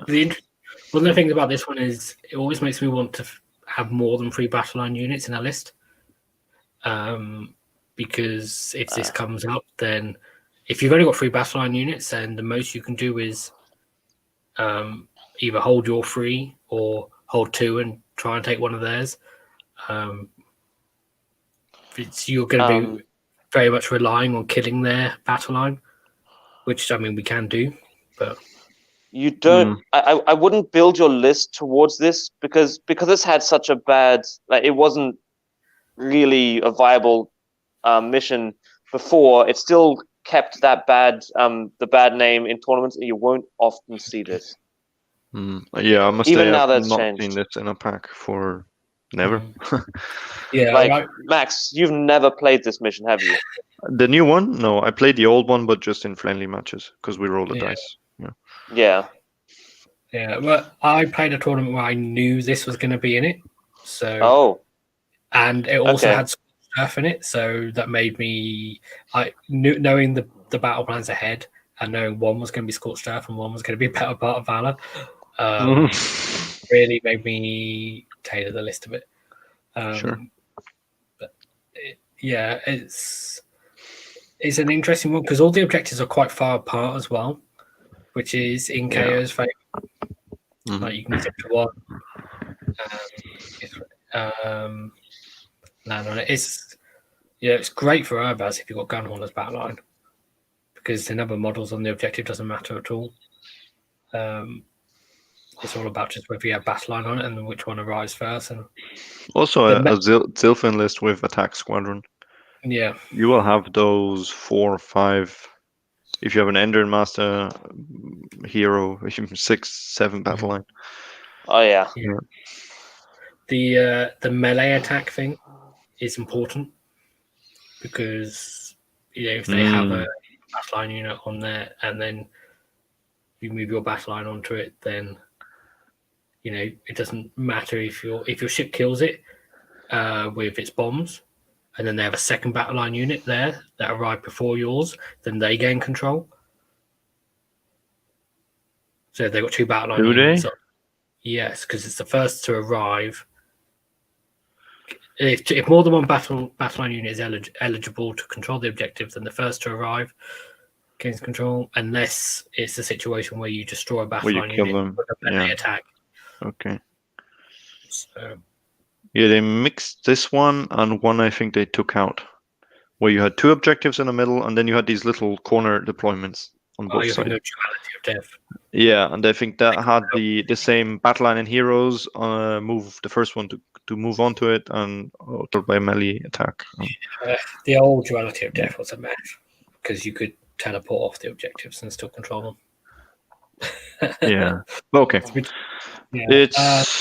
It's a weird one. This one. I mean, if you're playing, like, a good thing about this one is if you've got an Endrin Master General, so you've got Riggers as battle line, then they can charge on, use their swords to, cut something up, and it's great because it's a melee attack, and then you've got a battle line unit on there. Sure. Yeah. But again, KO are not strong melee killing people off objectives. Unless you're Barak Jean. Yeah, but then they're probably not battle line because you take an admiral. Sure, they will be. Why would you take an admiral? I don't know, because people talk about admirals the whole time in Zon. I don't know what that Skyport does. Get yourself an Endrin Master. Endrin Master with the Aethersped hammer and the Iron Star and just... Okay, sure. He's better combat than the Admiral anyway. Not building Skywarns, so... I am. Yeah. Look at the little mines. Yeah. Sky pipes. Ready to break off those mines. Yeah, they will break off, trust me. Oh, yeah. They already have. Oh, dear. Yeah, I've had them break as well. Yeah. But yeah, let's move on for this one, I think. So shifting objectives is really good for care, I think. Less so. It's just based on the deployment. Exactly. So you can't hide in a corner in this one. It's a lot harder to screen your forces. And it's only 12 inches deep, this deployment. Yeah. Although one thing that we haven't mentioned is it also forces the enemy to bunch up. Is on quite a few of the last ones is if you did just deploy in the corner, then you're not controlling a lot of your objectives. So not in your opponent's turn 1, but you're controlling it in your turn 1 because you just go fly high. Yeah, depending if you've got enough ships. Scorched Earth, if you deploy in the corner and you can't fly high to. Well, my first question is, why don't you have enough ships? How many do you normally play with? Yeah. Was it none or one? It was one in your.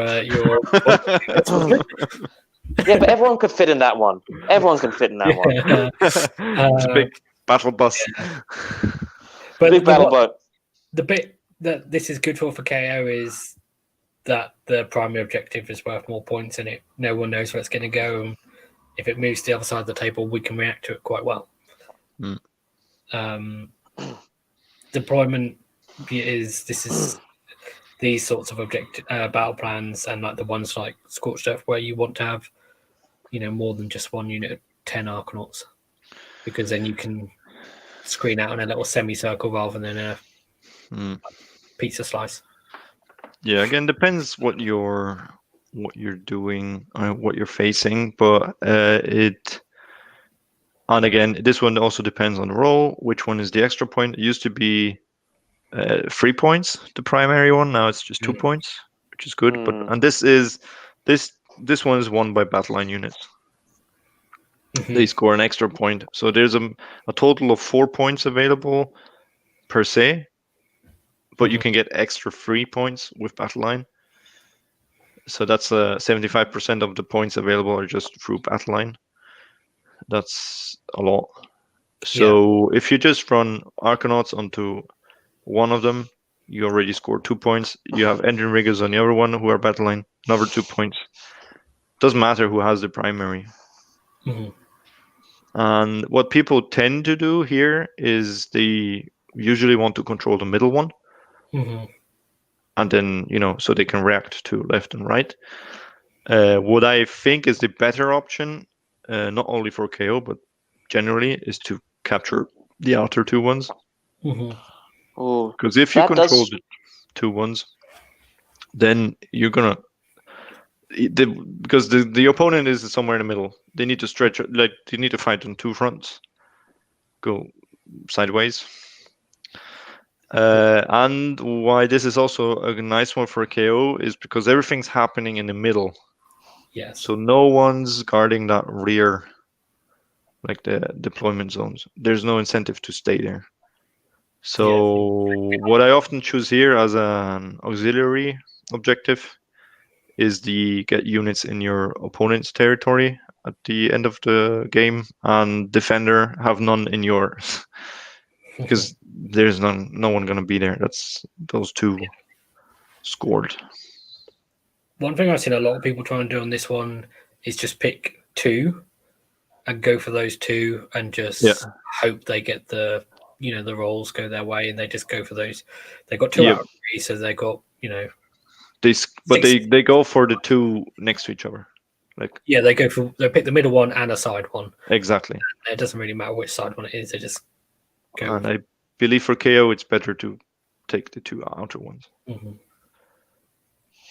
Because no one's coming at you from behind, like the side of the board. That's safe. You can come from above or below of it to capture it, and then you can both can shoot towards the middle, but you don't need to move into the middle, or you just jump around, fly around. Yeah. But if you take the 2 outer objectives, wouldn't that split your army up? Like you essentially split your army in half, which means the opponent could very easily take all their force and hit one half of your army, destroy it, and the next turn go to the other half of your army, destroy that. Yeah, but usually they don't deploy. Like they deploy almost on most of the length of the deployment. Now they move forward. They want to capture objectives, or maybe they go for the 2. They still need to keep the middle one. They want to, because somehow people are paranoid about the middle one. They want to. That's the center of power. I don't know. They want to keep that one, so they're gonna keep stuff in the middle one. They're gonna send someone out to take care of one of the outer ones. Okay, you can deal with that. Fly high over there, because no one's. So, for example, they sit on 3 and 4, and they're going for 1 and 2.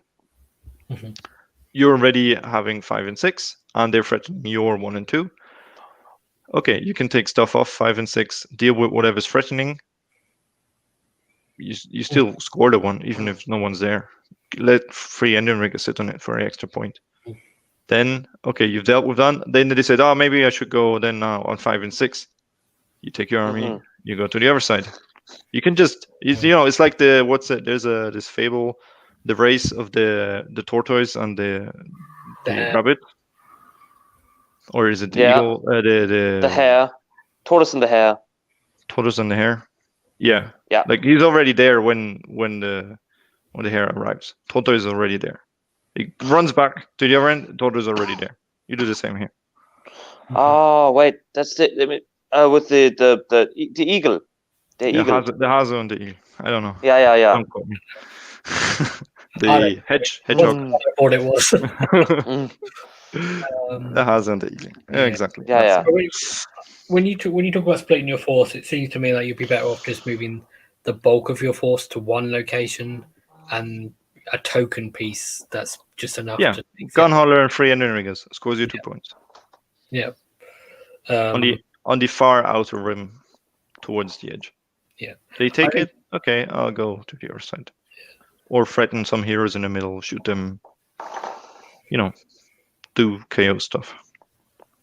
Don't go in the middle.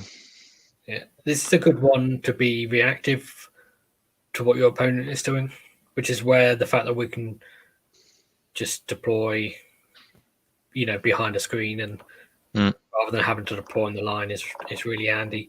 And you can see based on what your opponent, if you can give the first turn away, is really handy on this one. You can see which ones they go for. And then they're going to go for the one that's worth more points. They're going to go for the primary and the middle. Yeah. I mean, the primary one is the middle, then they they might just. Then they choose another one. Yeah. Or maybe they try to tag all 3 of them, but Mhm. they're going to tag it with like a 10-man unit somewhere. Aether wings or something. Yeah, or, and again, don't give too much thought to the primary. Battle line is going to give you that extra pointer. So Yeah. Yeah, the Battle Line edition, because that wasn't on it previously. Yep. No, that's totally new. And that's a game changer. Yeah. Changes the shape of the game, as someone would say. Whole new game. It's another one where you think, it's handy to have. You're going to have 3 Battle Line units anyway, but if you have 4, it's just another way you can get that extra point. Or an extra couple points if they're alive for a few turns. Mhm. So let's move on to the worst one in the world. Oh, Next. So let's this is not a good KO one. why this is bad for KO. Oh, yeah. So, first of all, you can only control an objective with a leader. Mhm. And the leader has to move onto the objective. Mhm. You can't fly high and then get out, because even if you're Zilfin and you fly high and then the hero gets out in their movement, that's a setup getting out of the ship as well. We don't really have any really big strong heroes. Brock Grunson and the Endramaster are original and the strongest. Yeah. Wounds. We haven't got a 14, 15, 16 wound hero. Nope. Give us a boat hero already. Hero Ironclad is what we need. Hero Mhm. Ironclad. Or at least Hero Gunholder. And again, it has that same caveat of, if it's destroyed by a melee attack, then Yeah. Which we're so good at doing. Mhm. It's only 3 inches, the objective. And points are equal to the number of consecutive turns that the objective has been held. and that's a major problem, because we're most likely not going to get a hero onto it first turn. If he's in a boat, get there, get out next round. Not even before the 3rd round. So if you're, He's going to score what? Yeah. 1, 3, 6 points. if you look at this key measurement here, is really important. It's not necessarily precise, because I think I've rounded things to whole numbers, but the point is it's more than 10 inches. So a foot hero can't run that distance. You can run to the middle one. Yeah, if you run to the middle, you're going to be dead. Yeah, that's the problem. You're going to be so. Yeah, to get onto that objective in a way that you can score it is not going to be turn 1, which straight away means that you're scoring less points, not just that turn, but the next turn as well, because of how the scoring works, the rolling scoring. I have a question. Yeah. If my leader moves onto an objective, captures it, Mhm. and he controls it unless he's destroyed by melee attack of another leader, or he moves off it. No, it's not. They've changed the wording.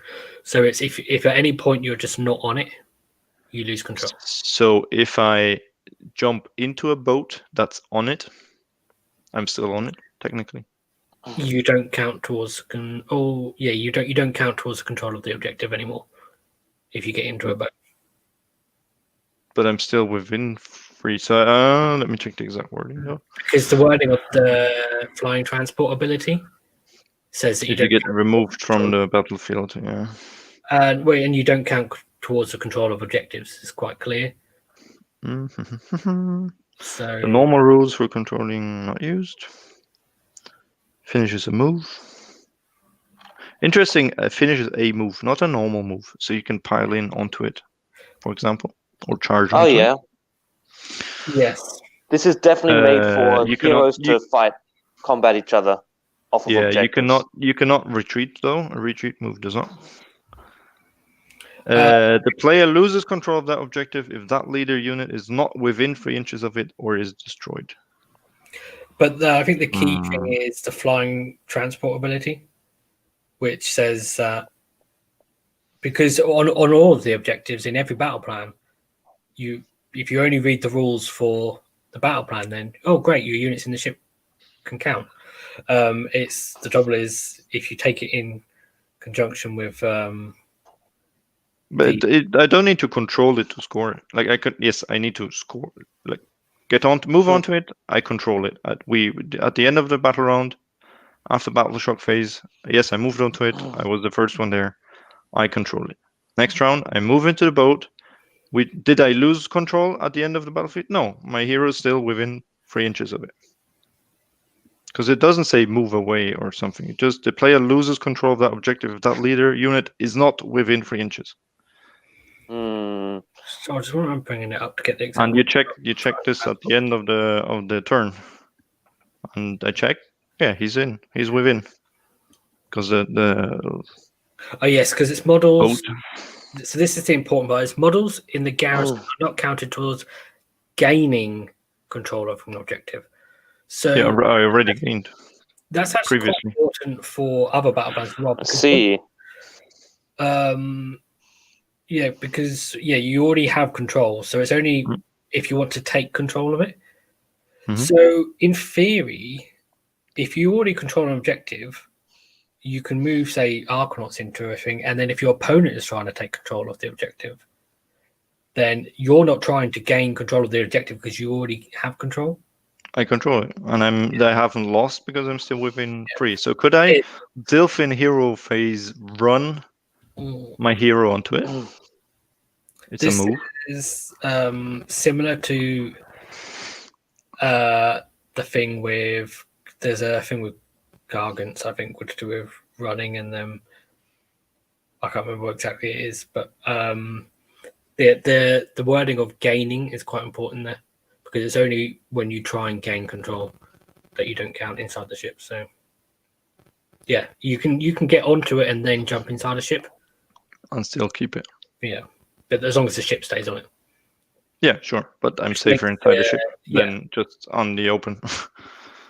So maybe that's a little tick you could use. I don't know, but it's not a favorable battle plan for a KO. No. The other thing is, it's that 3-inch objective area is not very big, so you'd think going against some armies that don't have very strong heroes or many heroes that they haven't got a plan for this. But I've seen what some people do if they got, pink horrors or anything like a big hoarder unit is, they will just swamp the objective so that you can't get within 3 inches of it. Yep. Well, just bury the objective under an ironclad. Yeah. I know you can't. Well, you can't do that with fly high, but you can. No, I mean what we just said. You run a hero on. He's like on a tiny bit of the objective with one little edge. Yeah. Then you move the ironclad right in front of him. He gets into the ironclad. He's inside the ironclad. Ironclad's covering almost all the objective. No one's getting onto it, basically. Yeah. Next move, you shift it like a millimeter. Can the ironclad actually cover the whole objective? How wide is it? 4.3 inches. Oh, nice. It's not. It won't cover the whole of it because it's 6 inches diameter.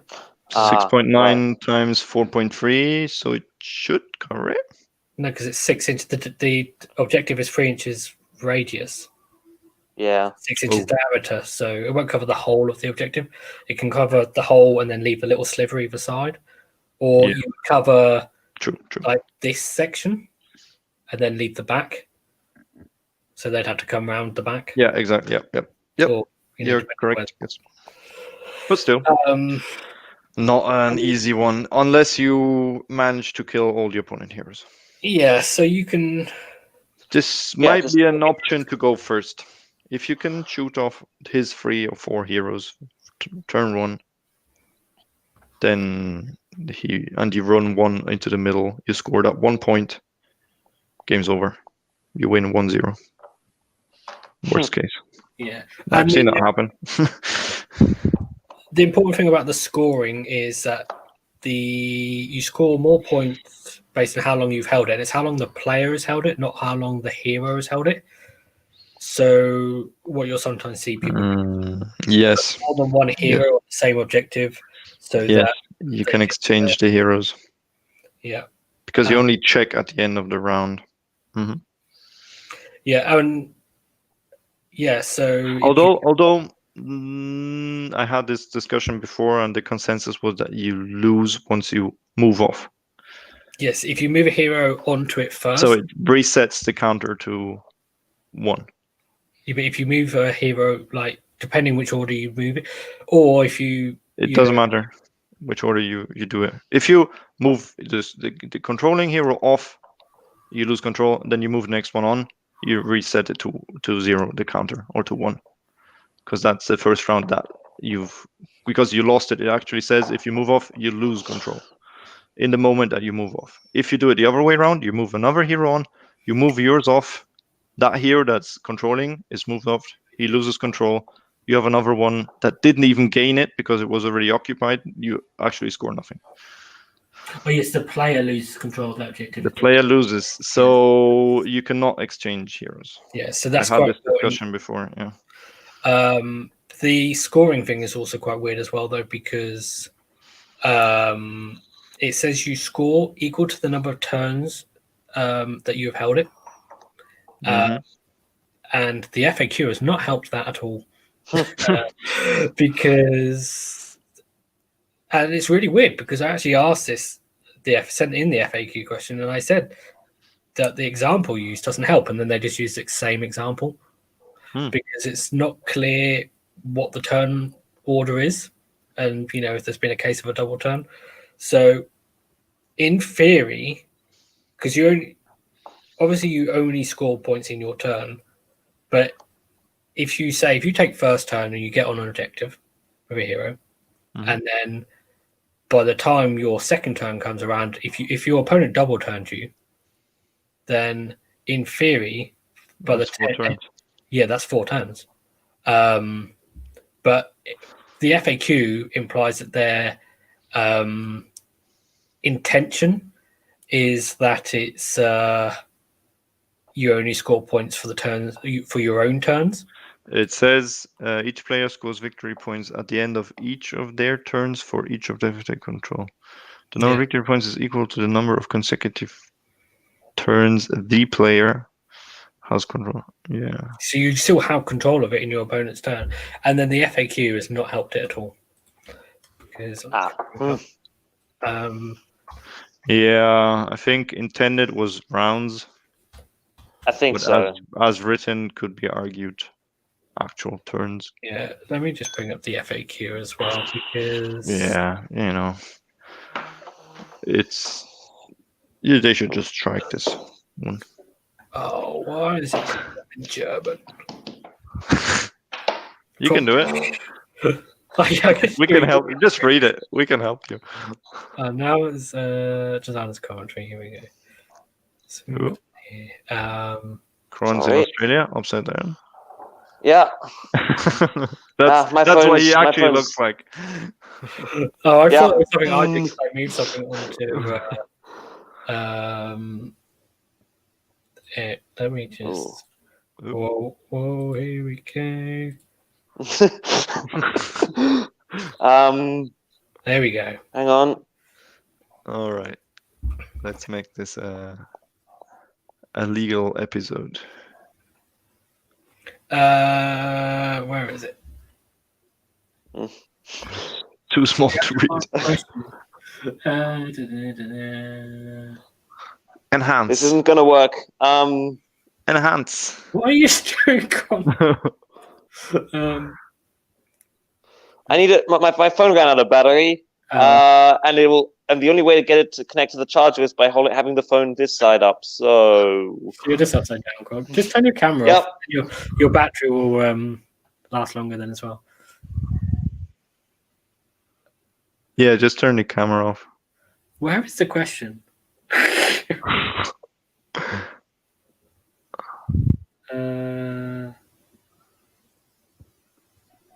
I'm sure they FAQ'd. Oh yeah, here we go. So victory points are scored at the end of each of your turns only. Okay, we knew that. We weren't asking about that.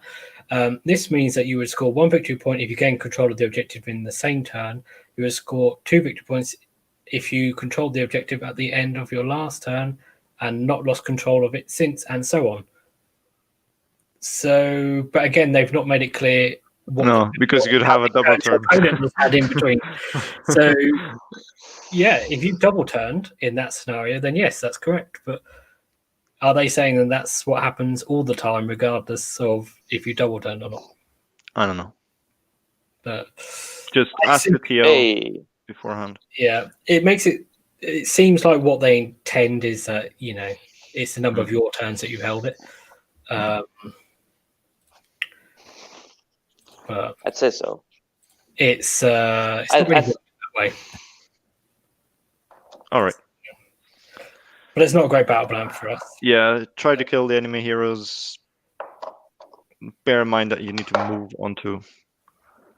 So Zilfin, like fly high and Zilfin move with an Engine Master could be a thing.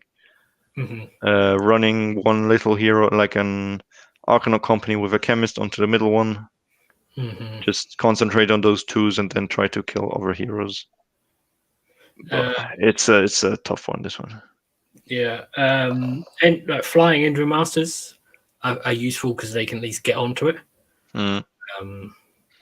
But it's the lack of survivability for heroes is the big problem. Again, if you can keep that hero alive for 2 turns on that objective, and then kill the enemy, and you control 2, or maybe even just deny access. Don't score yourself; just deny access to the enemy. Score on 1, you get those 2, 3, 4, 5, 6 points maybe, and just kill the other heroes or deny access. Block them off. I don't know. Double layer, engine riggers, boats, whatever you have, Arcanauts. Maybe it's not a good one for us. No, it's a hard one. Yeah, tough one. I guess the one like at least you can, sort of land, and if you can pin your opponent in their territory with Warp Lightning Vortex and other stuff, then that helps, I guess. Let's move on rather than complain about that one. So the Blaze Edge is one of the new ones. Yes. It's an interesting one. There's no real funny business with scoring or anything. It's just 1 victory point per objective. And there's 6 objectives. They're all relative. I mean, even though there's 6, they're relatively close together. Yes. And from the start of the second battle round, the player taking the second turn for that round gets to remove an objective.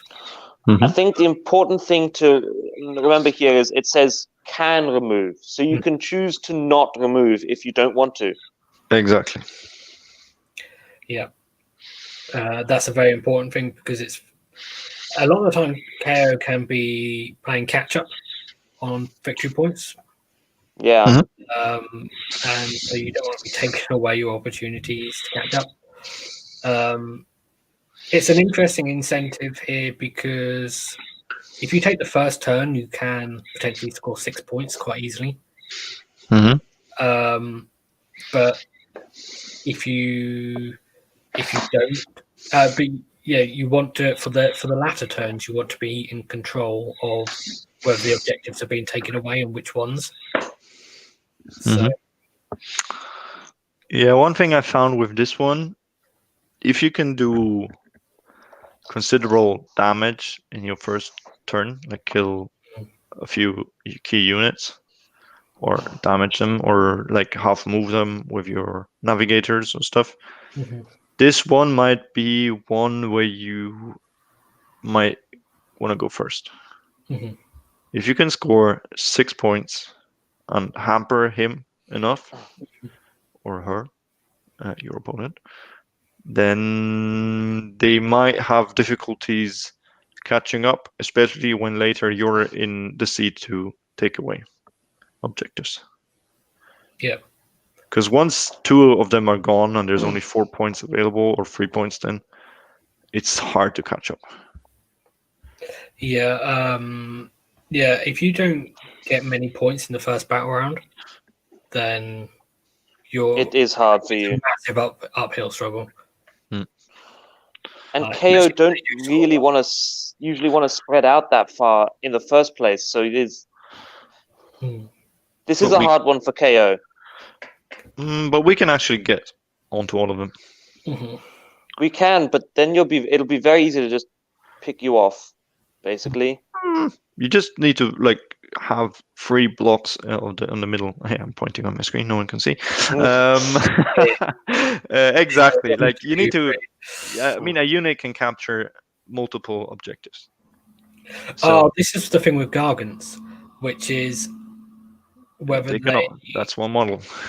yes, but that's only for gaining control of objectives. It's the same thing as the Ironclad, or with ships with flying transport.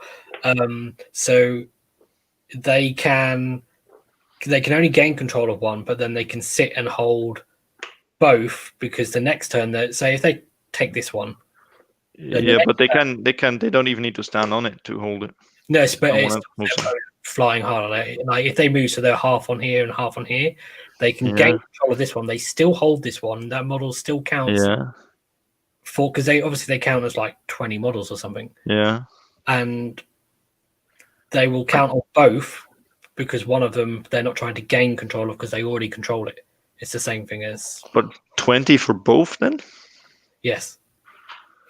Potentially, it's going to need to be FAQ'd because that would be a lot of debate for it. Because they can kick the objectives as well as they can kick them. Yeah. One like in the middle and sit on 3. Yeah. Yeah. Well, so yes, answer your question, Alex. I don't think you need to spread out that much. No. Or you keep the bulk of your army, and then you have 3 engine riggers. They capture 2 on the outer side, and the rest in the middle. Maybe a gun horror the Archanaut taps 1 on the Loki. There's a nice picture of Timo's match against Seraphon on this mission where he did this great 2 gun horrors and an Ironclad with his 3 units of engine riggers, and he just scored all of them. Okay. I can send you the picture later. Or I think Lee, you also have it somewhere, probably. Yes, but not. It's not as hard because you just need like a little bit of a base on an objective to score it, because the deployment zones are outside of scoring range. So you only need 1 model. You just need 1 model to score on each of them. It would be easier to get all 6 in the end, and you would be ahead on objectives, which is a strange place for KO to be. Actually, be ahead. Yeah, the thing is, there's a couple of things to think about, which is you don't want to get massively behind in the first battle round with this one. No. If you do just put, a ship here and a ship here and a ship here with, slightly overlapping, you won't stop them taking these ones. No, but you already scored them. So you won't actually get massively ahead. And then they won't have a hard charge. Like if they've got 6-inch moves and they've got 6-inch charge, and then they will start wrapping around models. Well, that's why you put an engine rigger screen in front of your boats. Yeah. So if you are going to go first, you really want to make sure that they can't get onto these 3 objectives, because I don't think you'll stop them scoring the other ones, because it's so easy for them just to walk onto them. But if you're already 3 points ahead, that's massive. Then you remove 1 on their side, obviously, so they're only scoring 2 points, and you're still having 3. Important thing as well is, because your deployment will be here, it's impossible to get Arcanauts. So we said before about the fact that you can run. Move and run 10 inches is really handy on a lot of objectives, battle plans. It's not on this one.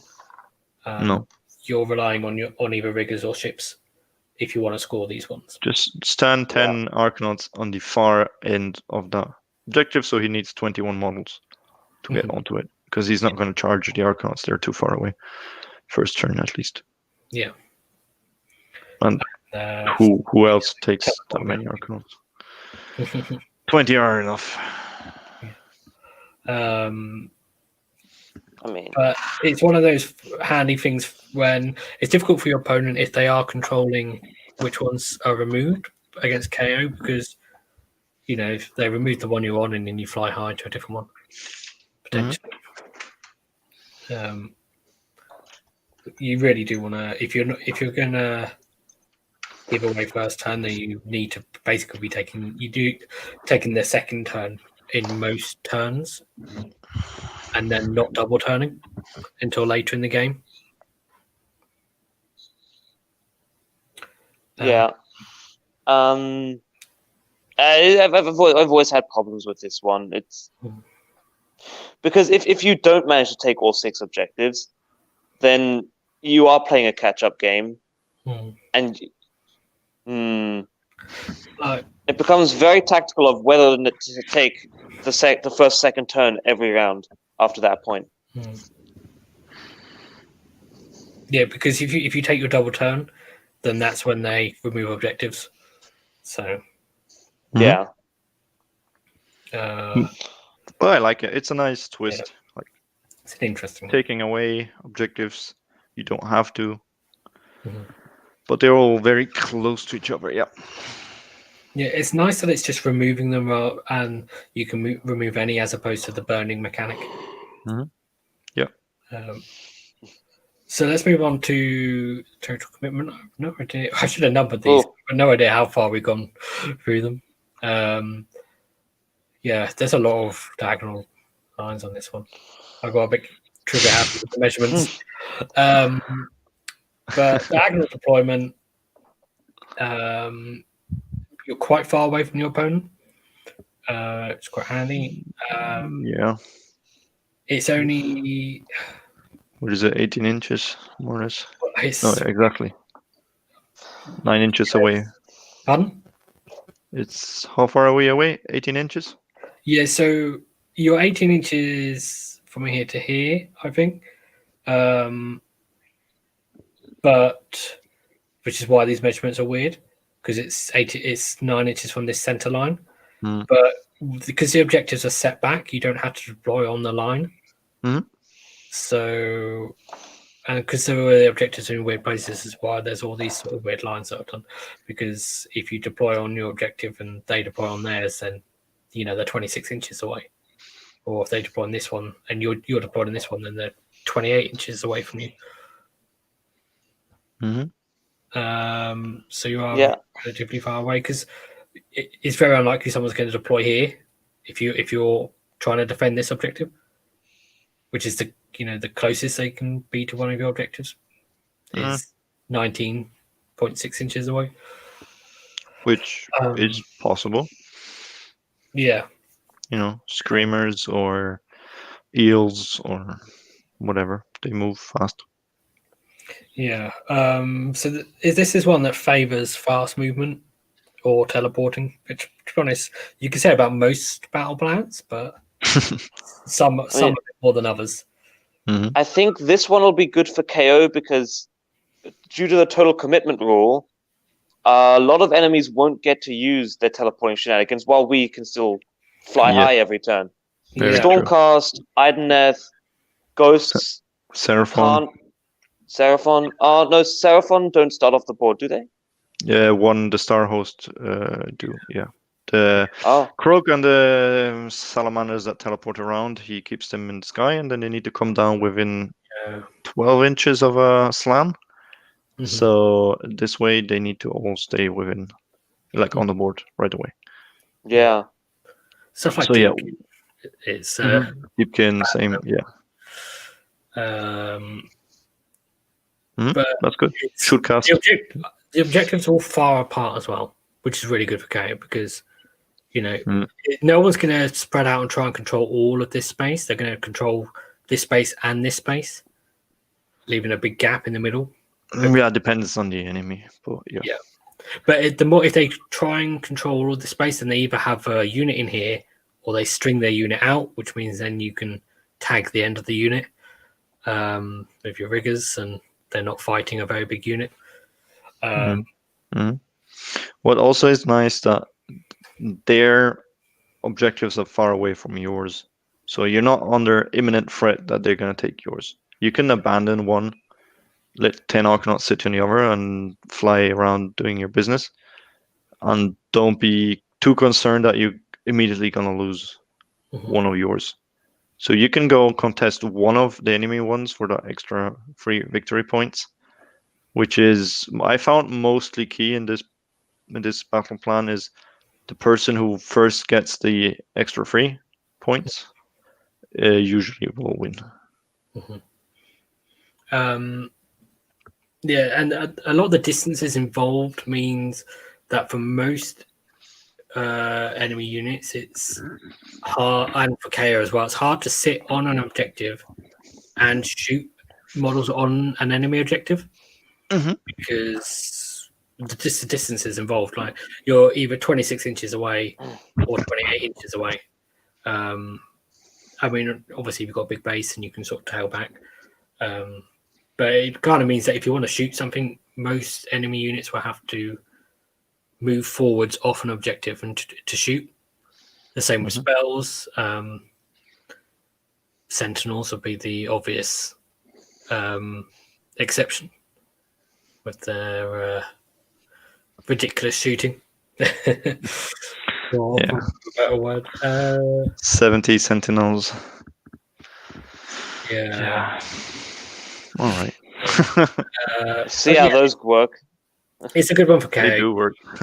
You just pick one of the objectives, fly high, take it, and then they've got a long way to go. I should have done this measurement actually. Should have done another line, but that's a long distance there because it's. That is about. I think it's 20 inches or more, maybe. 1 second. You can do the math. And a rough estimate. Be something about 17, 18 inches. Approximately. What did I say before? I said 27. I was thinking of this being a 24-inch square, but it's not. It's a 12-inch square. Yeah. So the one little square diagonally is 17 inches. Yeah. So it's a bit more than. So that it comes out this way and this way. So yeah. So my rough estimate was like 17, 18. Yep. Yeah. So I mean, if you fly high to here to take this one, then it's a long way. Or if you fly high to here, it's and there's a lot of places for them to try and zone because they can't try and zone out all their backspace and this space here. Like they could try if they try and zone out this whole triangle. Then no, they will try to zone out in front of their objectives and their backfield, not too much the little corners. So you can look where they are, and then again same tactic: choose one side, one flank. Go full power on that flank. Yeah. I would say if from the perspective of if you were the blue, I would really prefer to go for this one. Because then this one is relatively safe because you're holding this area potentially. So then this one is safe. Whereas if you come for this one, then it's again not so much. Depends where they are. If everything's sitting on the upper one, I'll go for the lower one. Yeah, but if you can try and bait them almost of deploying more on this side, like if you do put units over here, then like the distance from this objective to this one is huge. It's 48 inches. Inches. So like they're not coming from that one to this one ever unless they can teleport. But this one they can come from this one to this one. So yeah,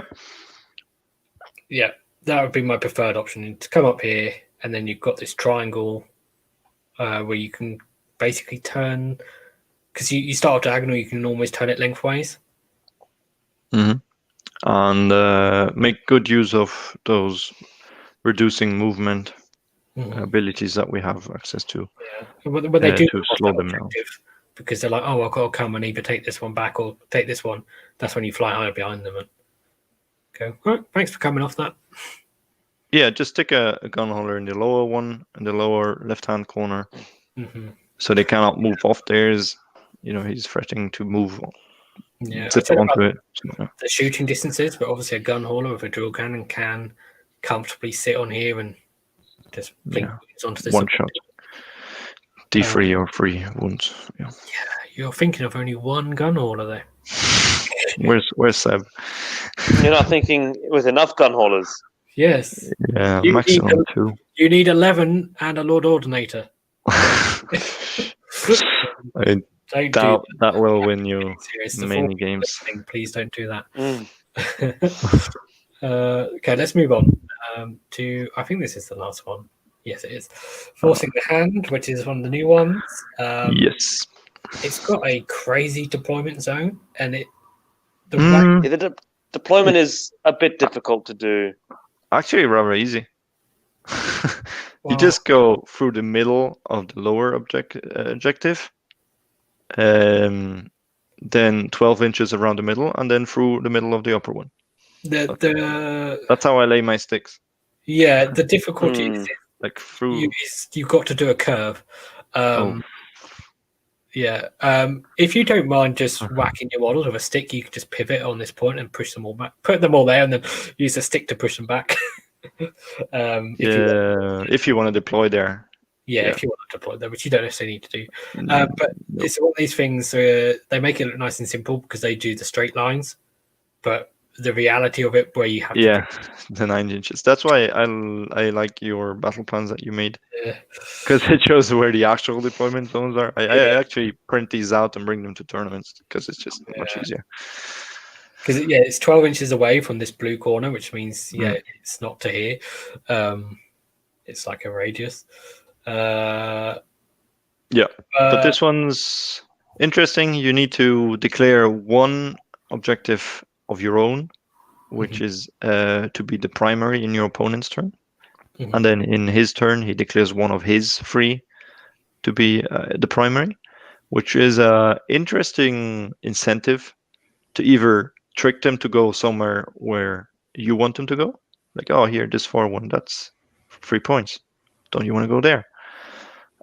Or you, of course, put it underneath your strongest defense so they don't score the extra points. It's a nice... Basically, it's bait. Yeah, it's bait or not. It's like a little psychological game you're playing.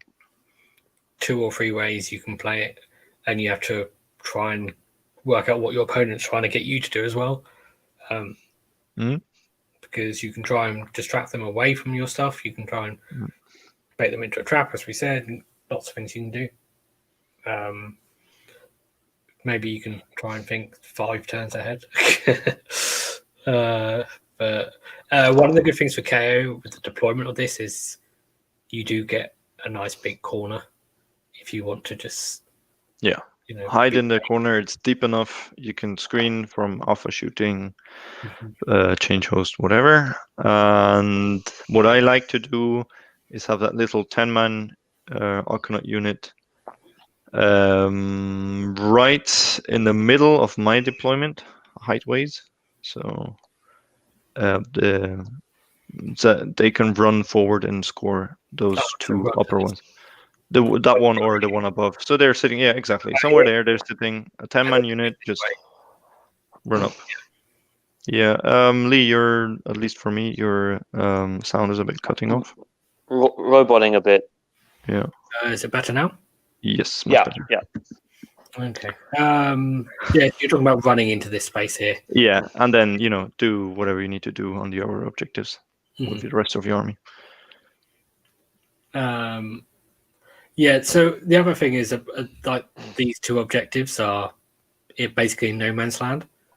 But this one does count as the blue person's objective, and this one counts as the red. person's objective in terms of Yeah. objectives. The other thing is, I haven't done it on here, but in Games Workshop they're labelled. So when you're choosing your primary, it's always just one of those three. It's not about which ones you currently own or that sort of thing. Better worded for the giants. And it's not about locations, so it doesn't matter if the Gargans kick it out of that territory. This is technically simultaneous, like with the way wording, like it's on a point where it's actually on both territories. So it's not about the territories in. That's why they've labelled them, I believe. But yeah, you can't kick an objective into the territory and then means it can't be primary anymore. Yeah, it's a really interesting one because of the way the objectives are all staggered, and these four are all quite close to each other. But this one and this one are the sort of safer ones. They're the ones that you can, if you're a traditional army, can sort of zone off the area too. With ball control and that sort of thing. But obviously not against teleporting. So, in terms of attacking, where do you guys like to go for? I'd go for a flank. You wouldn't attack their center objective. You'd go for either the bottom one or the top one. Although the bottom one might be, the middle one might be free. Yes, depending how they move. It might be, but abandoned. I prefer to attack my opponent while I take objectives. You could take the middle objective, no issue, but I also need to wipe out half their army in a turn, because it's important. So, but the interesting thing is, if you give away turn one, you have to choose one to be a primary, so you can pick either this one or this one where you have models on. So they're like, well, they've got to try and take it. Whereas if you pick this one, then potentially they can take it and score 3 points. But then they can do the same thing in their turn. Comes down to what can they do? Can they teleport? Can they move fast? Can they alpha? Yeah. Can they jump onto? Because you're gonna have a hard time guarding your free objectives whilst attacking theirs. You need to see what they can do, what they cannot do. Can you take out the, Hand of Gork caster? Can you take away the bridge, or just have little Arcanauts sitting in the middle so they cannot deep strike onto it? Yeah, I mean, assuming that. Well, I mean, you don't like. It depends how they deploy, but when you hit a flank, I would like to go for one of these corner ones. Because they're most likely to put the bulk of their force in. Yeah. Like, they're going to have a lot of stuff here, and they're going to have stuff here to move on to this direction. They're not going to have a huge amount of stuff down here, and so you can, if you land sort of here, then you're. Yeah, I mean, you don't want to land in this area because you're going to be surrounded from 3 directions. If you come for this one, then you sort of end up needing to sort of play here, because if you come in here, then there's more. You've got stuff coming from 2 directions. Whereas this one, most of their stuff I think is going to be up in this direction, but it does depend on how they deploy. Yeah. One thing to also consider is we have a nice little corner to hide our stuff. So do they, and this deployment is one of the deeper ones. Where we struggle deploying 9 inches away to shoot what's hiding in the corner. I faced a change host on this one last game at the GTC, and we were just like screening both hiding in the corners, and he managed to teleport, like little brimstones chained out onto my objectives, and scoring his with his pinks like chained all over the place. So he went ahead in points a lot in the beginning, but I was struggling, and he gave me first turn. I was struggling to actually hit his casters and Lord of Change because they were all cramped in the corner. So that's something to consider, that it might be hard to throw your vortex at stuff or shoot stuff that's hidden all behind that in that little corner. Yeah.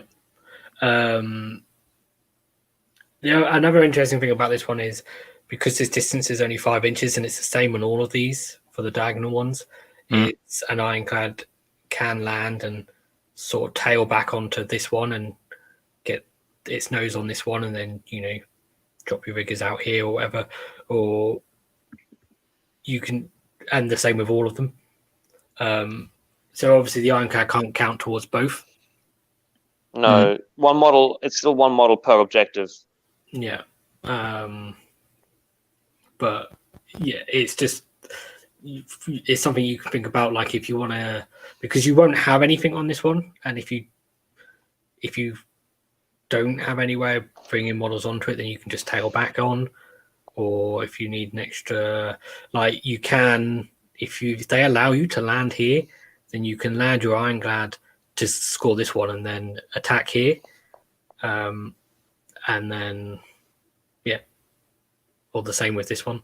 But ideally it's like so you only really want to do it like here if this one's your primary, which I don't think they do that, because there's not really much incentive for them to make that one the primary one, at least not in the early game.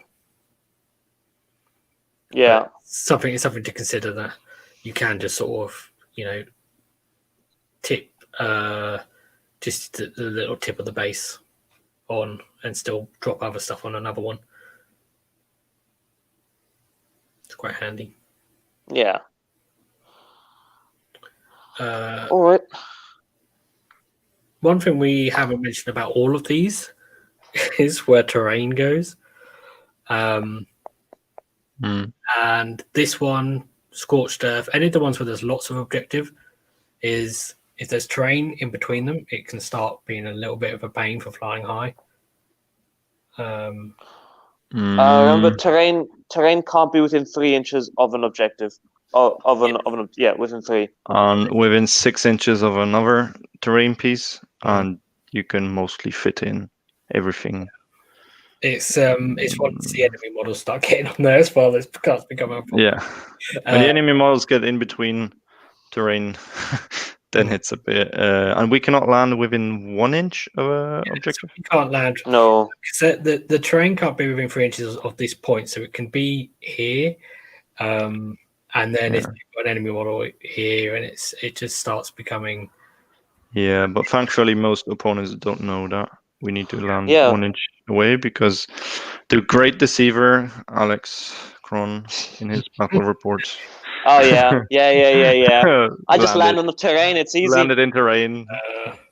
So Scorched Earth is the one where it becomes a real problem, because there's so many objectives, and then quite often people would put terrain so they're not on the objectives, and then that's when it really starts. Yeah.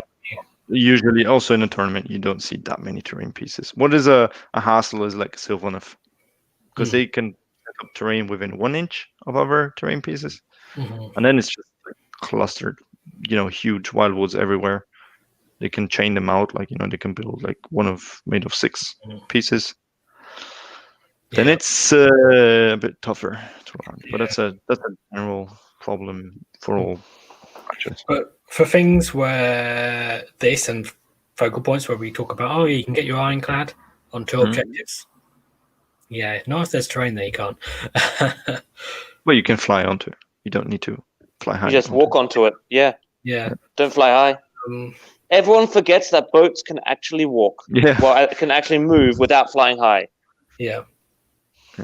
That's a good point. So I think we covered them all. In summary, what do you think this means for list building? Take lots of battle line. You're gonna take.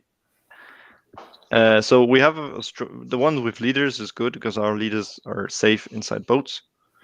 but we don't tend to take too many leaders. I rarely see a list with 4 leaders in a KO list. 3, some even just 2. I wouldn't go below 2, just as a personal thing.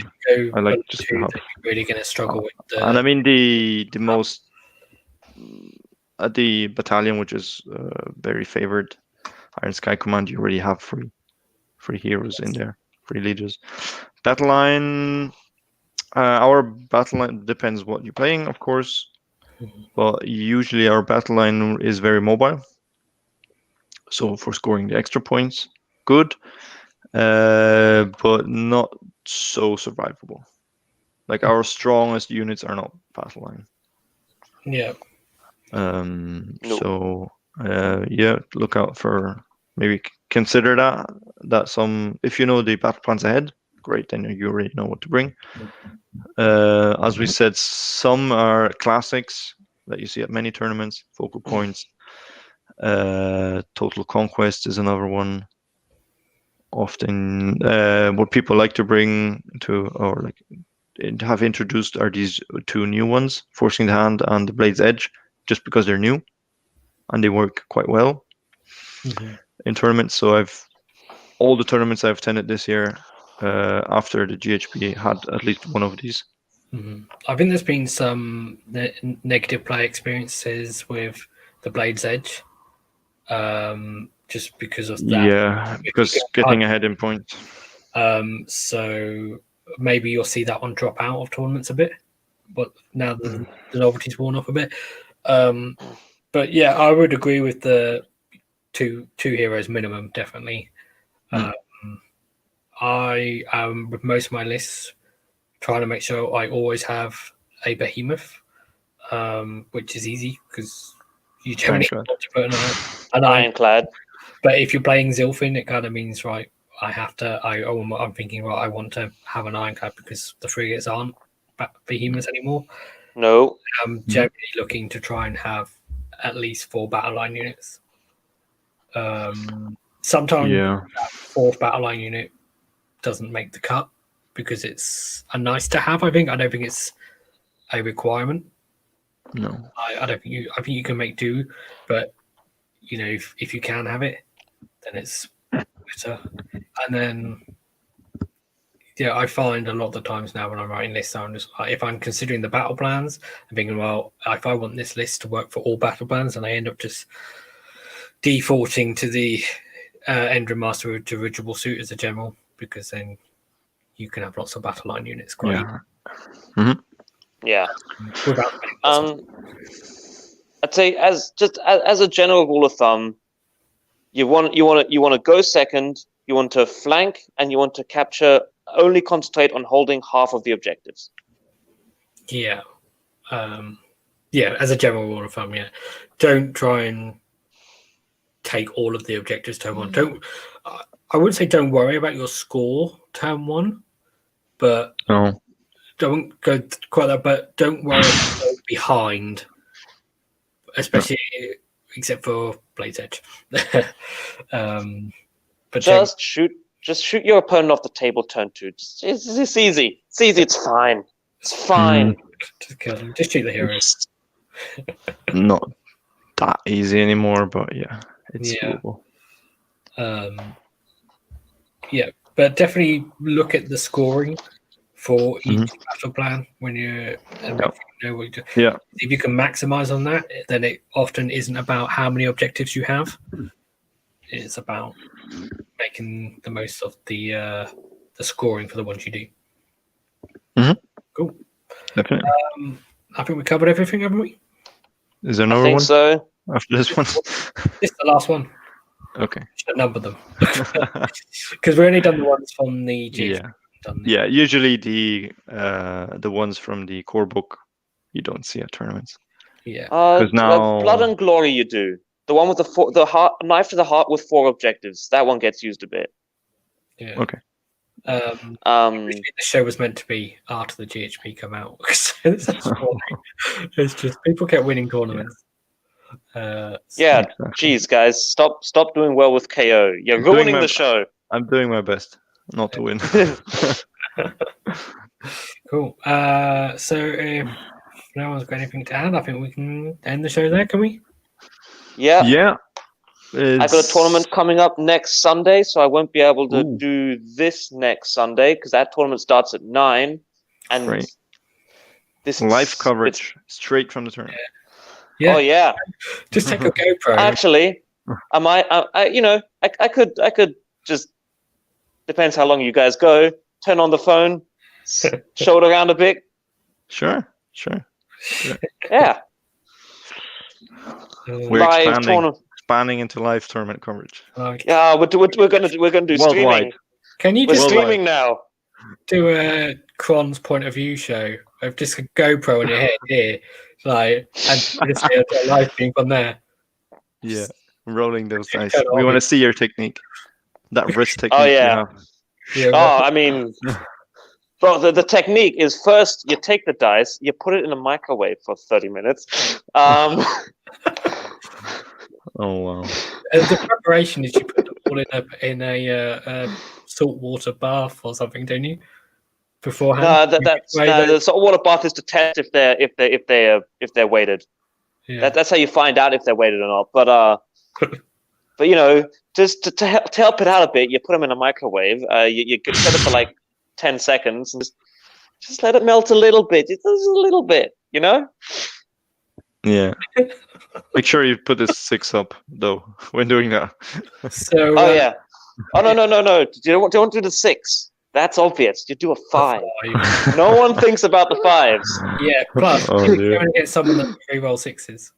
But if you're playing against Kron next weekend and he's got plasters on his fingers from burn, then you know why.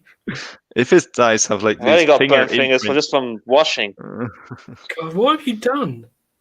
I've washed 18 of these guys without gloves You mean throughout shaded? these 3 hours. Shaded, Do you not washed. Yes. stick them on top of something? Oh, I hold it like this, and you go,